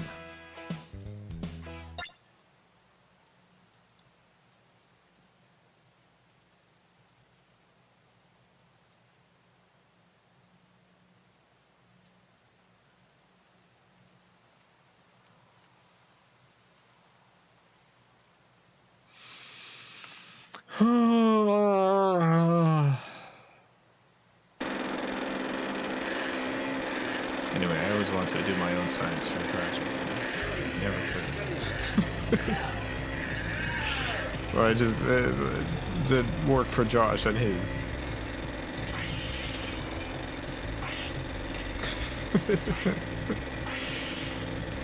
What's really funny about this too is, you know, in the end, Josh, for a living, does programming, and I do not. I've done programming as part of my work, but he actually does that for a living now.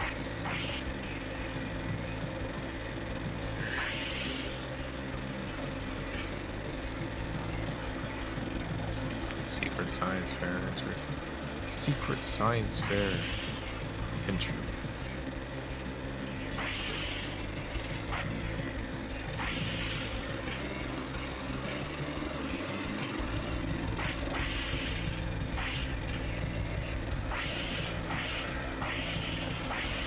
Maybe I taught him to love programming. Maybe. I don't think I did. I think he, I think for him it started, the school that he went to, high school. We ended up going to different high schools because a new high school opened up. And he was a few years behind me, and so, because I was already at the old high school, they didn't make me transfer. So he ended up going to the new school, and they had a engineering department there, an engineering class, and he took engineering and discovered that he really loved that. So I don't think it was me programming size for a project or making hypercard style games.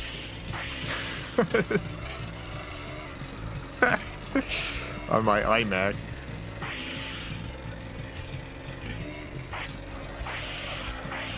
I think it was that for him.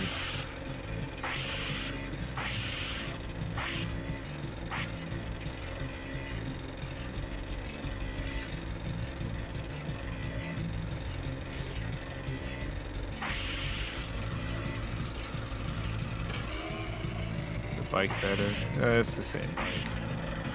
I mean, I seem to be doing a lot better, so maybe it is. Maybe I hadn't had it selected before, but I didn't change anything.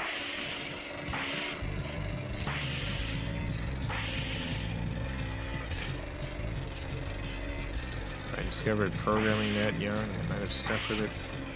Starting it in college really killed any of my passion for it.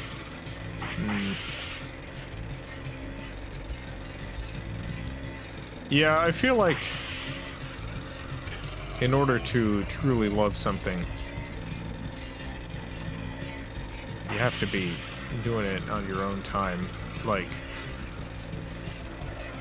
you can go to school for something, but if you haven't done the thing before,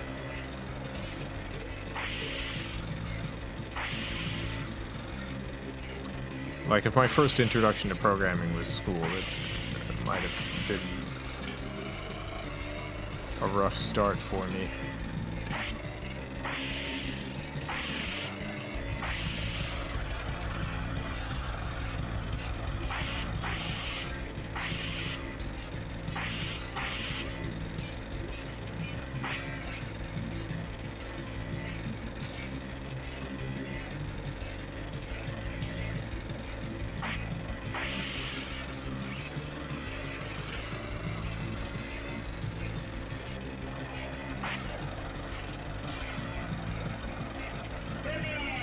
Finish. Well, we got first place. First place, baby. That's number one.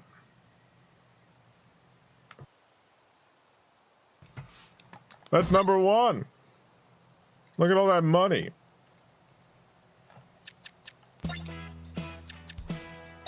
Let's try the woods again.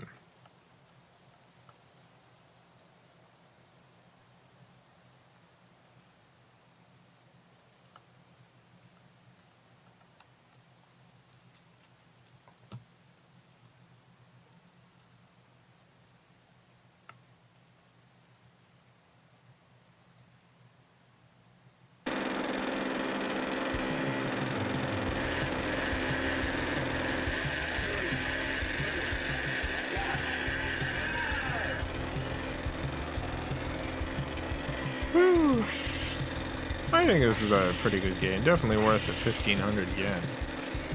Absolutely worth 1,500 yen. What a delight. There are, frankly, more expensive games on the PS1 that are worse, so... There's like full-price games in the Atari Jaguar that... much worse.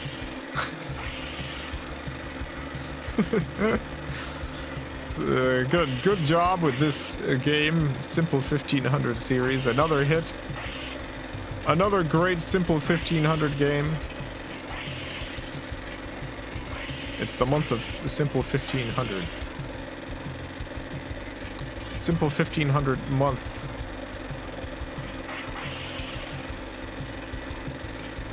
I'm playing another one next week.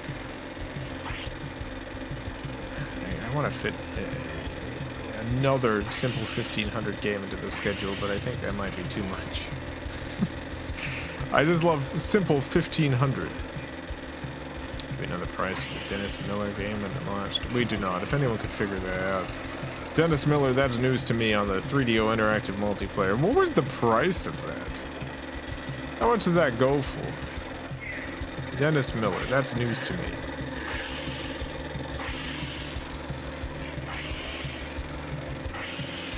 A hit Dennis Miller game for the 3DO. He tells lots of great jokes. He's so funny.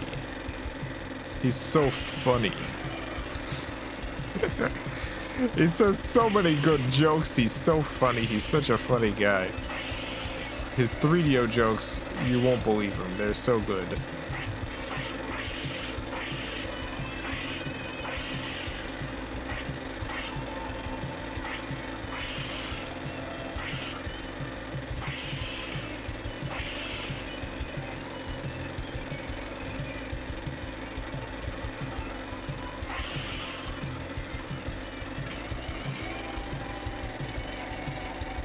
I wish it was easier to find information on game prices. Believe it or not, there's like a whole era of video games. Like all the way through the 5th gen. Where like, we don't even know the release date of some games. There's some games in which it's just nobody knows when it was released. You've got ranges. Price charting. That's for third-party sales and stuff. That's not. It's not for manufacturer price.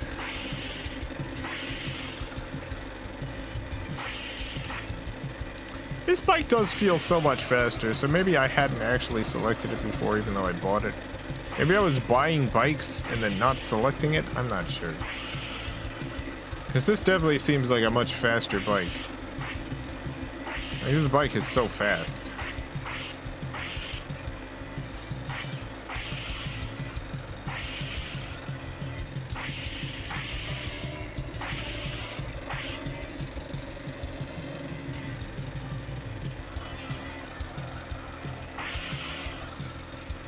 This bike's so good. It's just a good bike.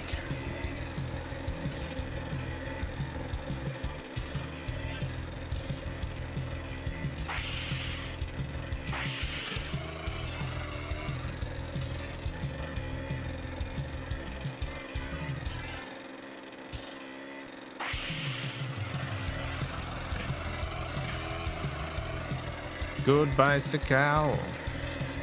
Goodbye, cow. What a bicycle. Finish. First place. Look at how far ahead I was of everyone.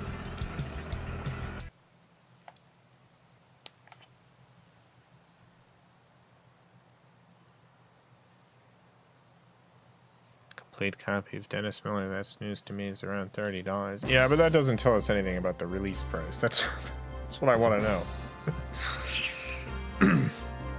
The game could be anywhere from 99 cents to $1 million right now, and it wouldn't tell you anything about what it was when it was released. Do I have enough money to buy the most expensive bike now?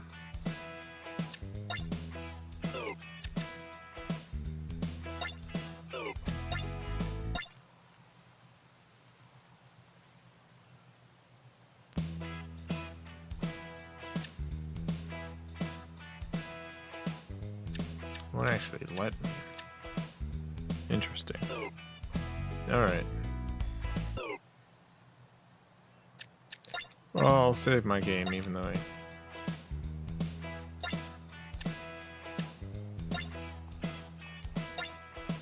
it's not letting me save.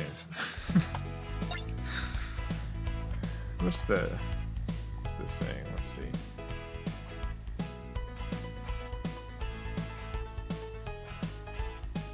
No data found. Oh, this is load.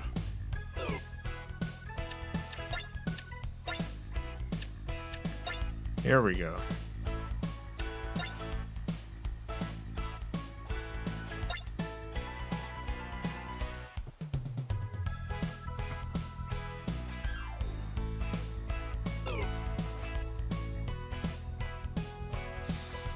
How many backup memory cards do you have?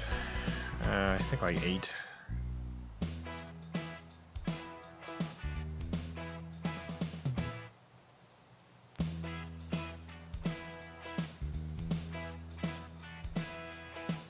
Something like 8.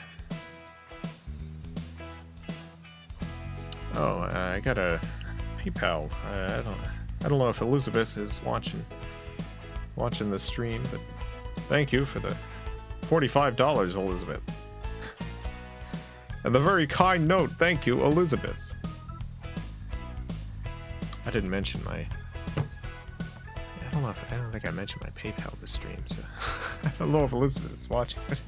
If you are, thank you. I just saw that. $45. Think of all the sound effects I could apply with $45. I could get some noodles. I found a new noodle place I ordered from. It's fine. It's not Elizabeth Sterling. No, I would know Elizabeth Sterling.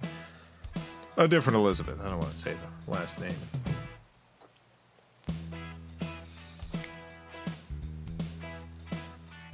Case.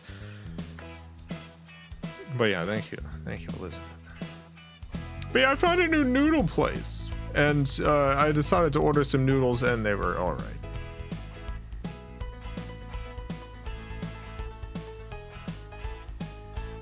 I didn't think they were going to be all that good. They were fine. The place I ordered from has a funny name. It's one of those places. It's got a funny name. And, honestly, I find that most of the time, if there's a restaurant with a funny name, it's not necessarily gonna have the highest quality food. This place is okay. It could be worse. The funny name is, so it's a noodles place, but like broth noodles. So it's called Super Saiyan, and their mascot just looks like Goku. It's in Orlando, Florida. Super Saiyan.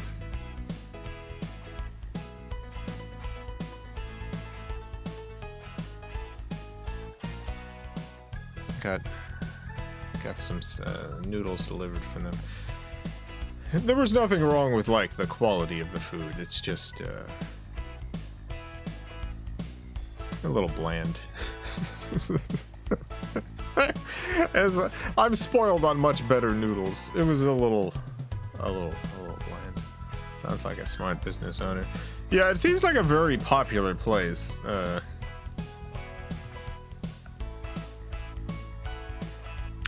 And they seem to have couple of locations in Orlando, and they've got like a store where you can buy, it looks like Funko Pops attached to the restaurant. So you can go and get your noodles and then buy a Goku Funko Pop.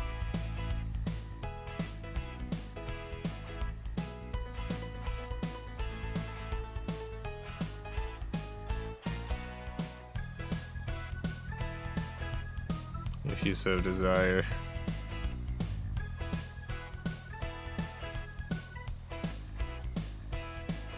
There's a Chinese place close to me called You Like. They're one of the worst Chinese places I've ordered from. Yeah, I don't like that name.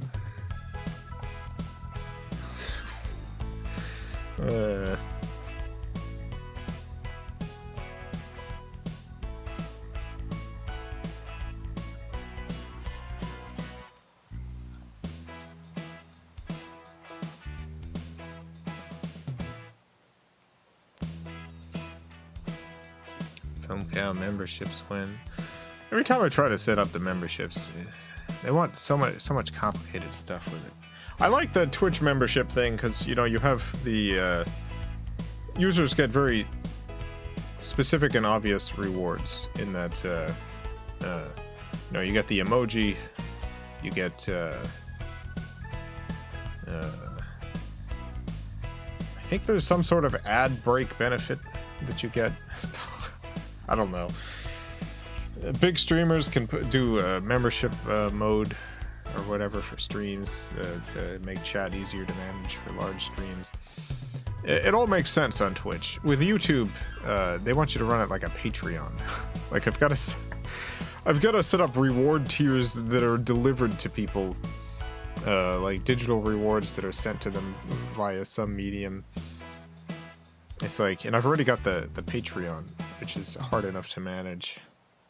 If I could just set up a YouTube membership where people got some sort of benefit that did not require a significant amount of additional work on my part. Like, you know, all the, like I can set up the emoji stuff, like that's already set up. But, yeah, they want you to do so much more. So that's why I haven't set that up yet.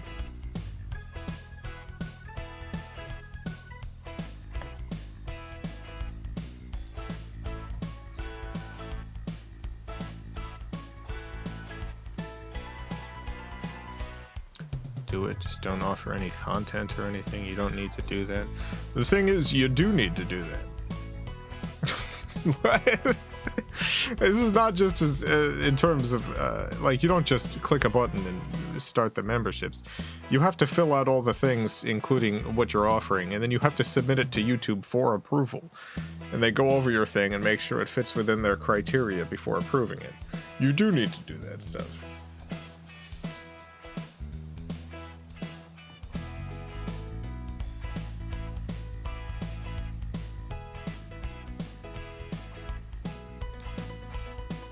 Chicken place near me called Supreme Leader. It's pretty good.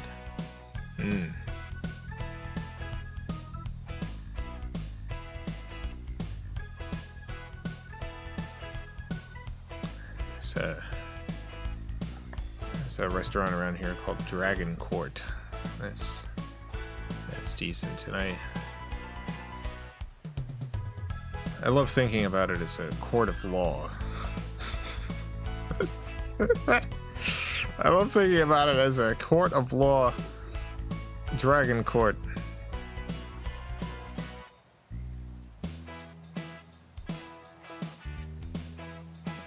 I think they changed things. It just got monetized and I did barely anything. Did you get monetized or did you set up channel memberships? That's their requirements for channel memberships.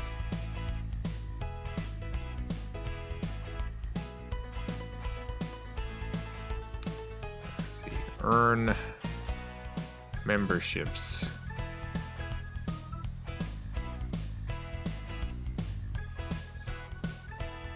Alright, set up your membership offer. Perks.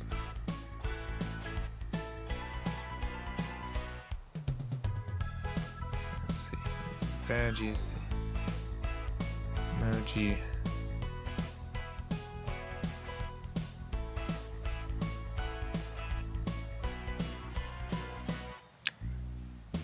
Yeah, no, it still says all this stuff. Use the YouTube features and other apps to connect membership. Provide perks. Offer perks you can deliver consistently. Offer something extra for your members.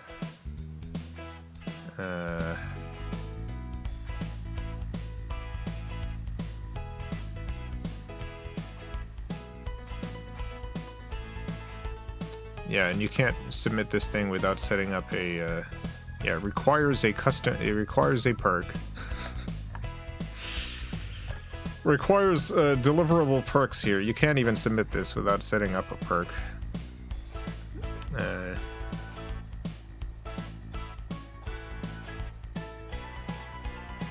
then when you've set up your perks, you submit it for review to the YouTube team.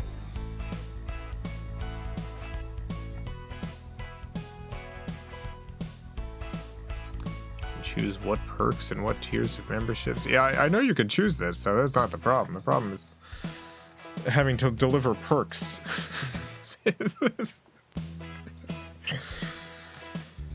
Again, I already do all this stuff on Patreon. I'm setting it up on a second platform. It's a little too much. I'm barely keeping up with things as it is. Special thanks, by the way, to the FilmCow Patreon supporters. Greatly appreciate the support.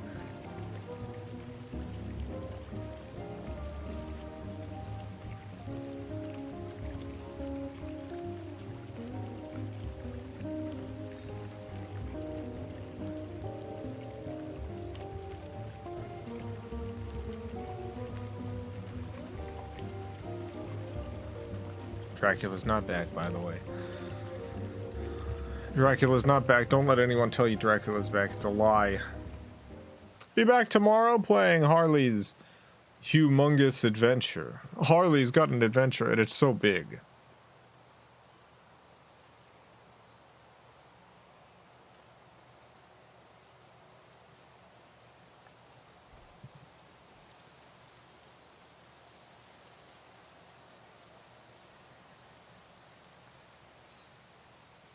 Who's Harley? I have no idea. I have no idea who Harley is.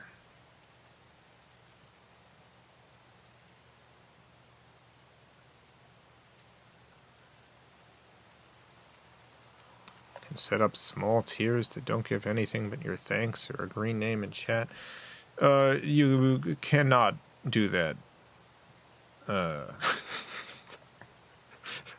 You literally can't. I've got the list here. So there's a list of perks that they've already created, or you can create a custom perk that then needs to be delivered. But that custom perk doesn't have any automation behind it. So like a custom perk is not like a highlighted name or something. So it's got, what is this? Exclusive member-only videos. No. Early access to new videos. No, I release them as soon as they're uploaded. Members-only live chats. No, it's not really a big enough stream to do that. Members-only live streams. Again, member shoutouts. Member-only polls. Priority reply to comments. Member-only chat rooms. Gameplay with you. Connecting on social media. Photos and status updates. Exclusive wallpapers. Exclusive gifts. Discounted merchandise. Virtual video collaborations.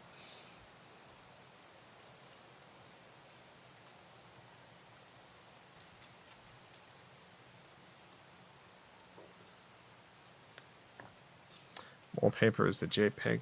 Yeah, but then I need to consistently create JPEGs. Like, here's the thing to understand. This is very important to understand. Obviously, doing something like making a JPEG sounds pretty simple, and it is, in fact, extremely simple to make a JPEG. But like, I don't have days off. I work every day, kind of all the time, catching up with stuff, doing things, and I'm behind on stuff. So adding additional things to do, even making monthly JPEGs, is just one other thing to add to the list of things that are falling behind. Until I get to the point where I have, like, extra time to do extra things. Adding additional work. even small work. You just do one tier that's $10 and make sure you use emoji. No, this is what I've been... I feel like I'm losing my mind. Sometimes I feel like I'm being clear. You literally can't. You have to set up perks, and you have to submit it to YouTube for approval.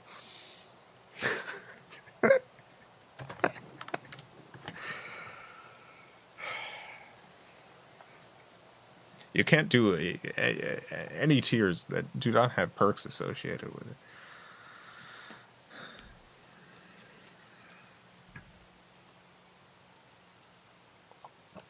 Every tier is required to have a perk in order to submit it to YouTube for approval.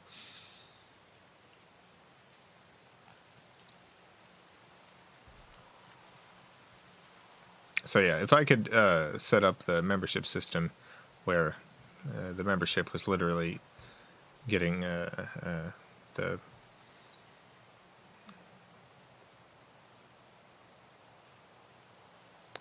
chat stuff up, essentially working exactly like Twitch memberships do, all the benefits being automated, then I would set that up. This is an alternative, 100% an alternative to Patreon. We should go there. I don't think it is. And I can't split my time like that.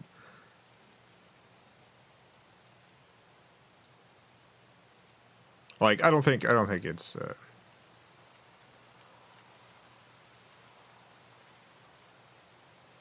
I don't think it would make all that much for the channel to begin with.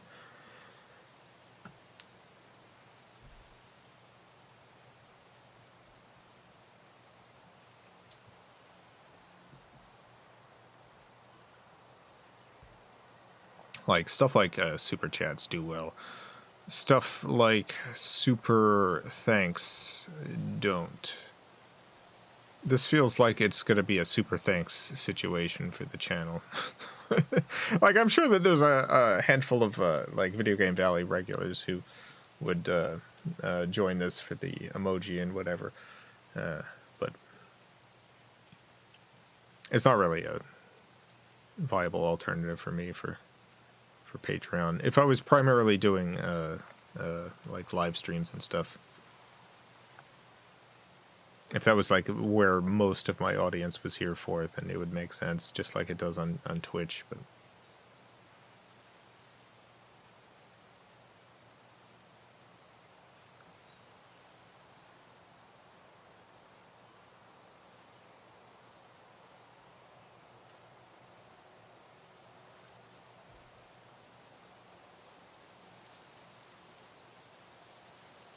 you don't know if the $10,000 membership will sell if you don't make it available. I wonder what is the highest membership? I think they have a limit. I don't think I can set a $1,000 membership. Blue Silences, thank you for the 5 Canadian. Thank you for streaming. Thanks for watching.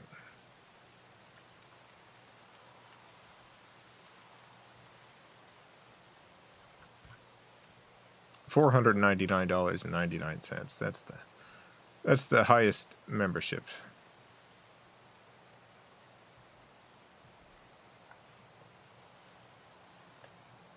GP does. Thank you for the 2 Canadian. Super chats still work though. Let's go. Much love. Yeah, super chats have worked out pretty well for the Video Game Valley. I started the Video Game Valley stream one day before super chats came out. I had no idea that it was that it was even in the works. So I started streaming And then literally the next day, it's like, we're launching this feature. It's called Super Chats. And I was like, oh, I'll enable that, sure. And I enabled it, and it's what's allowed the Video Game Valley to continue on every day since then. I wasn't sure if it was really going to be viable to stream every day and get the hardware and stuff needed to do that, but then people started sending super chats in, and I was able to set stuff up for daily streaming.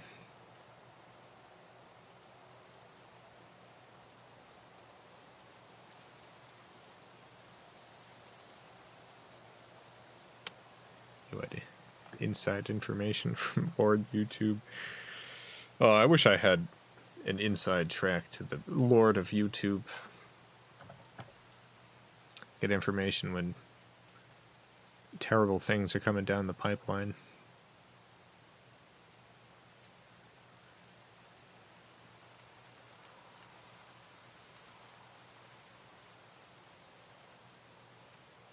Well, I guess that's it for today. I guess we're done. I guess we're finished. Thank you all for tuning in. Have a great night, everyone. A great morning, afternoon, evening. Whatever it is, wherever you are, have a good one. Farewell, everyone. I love you all.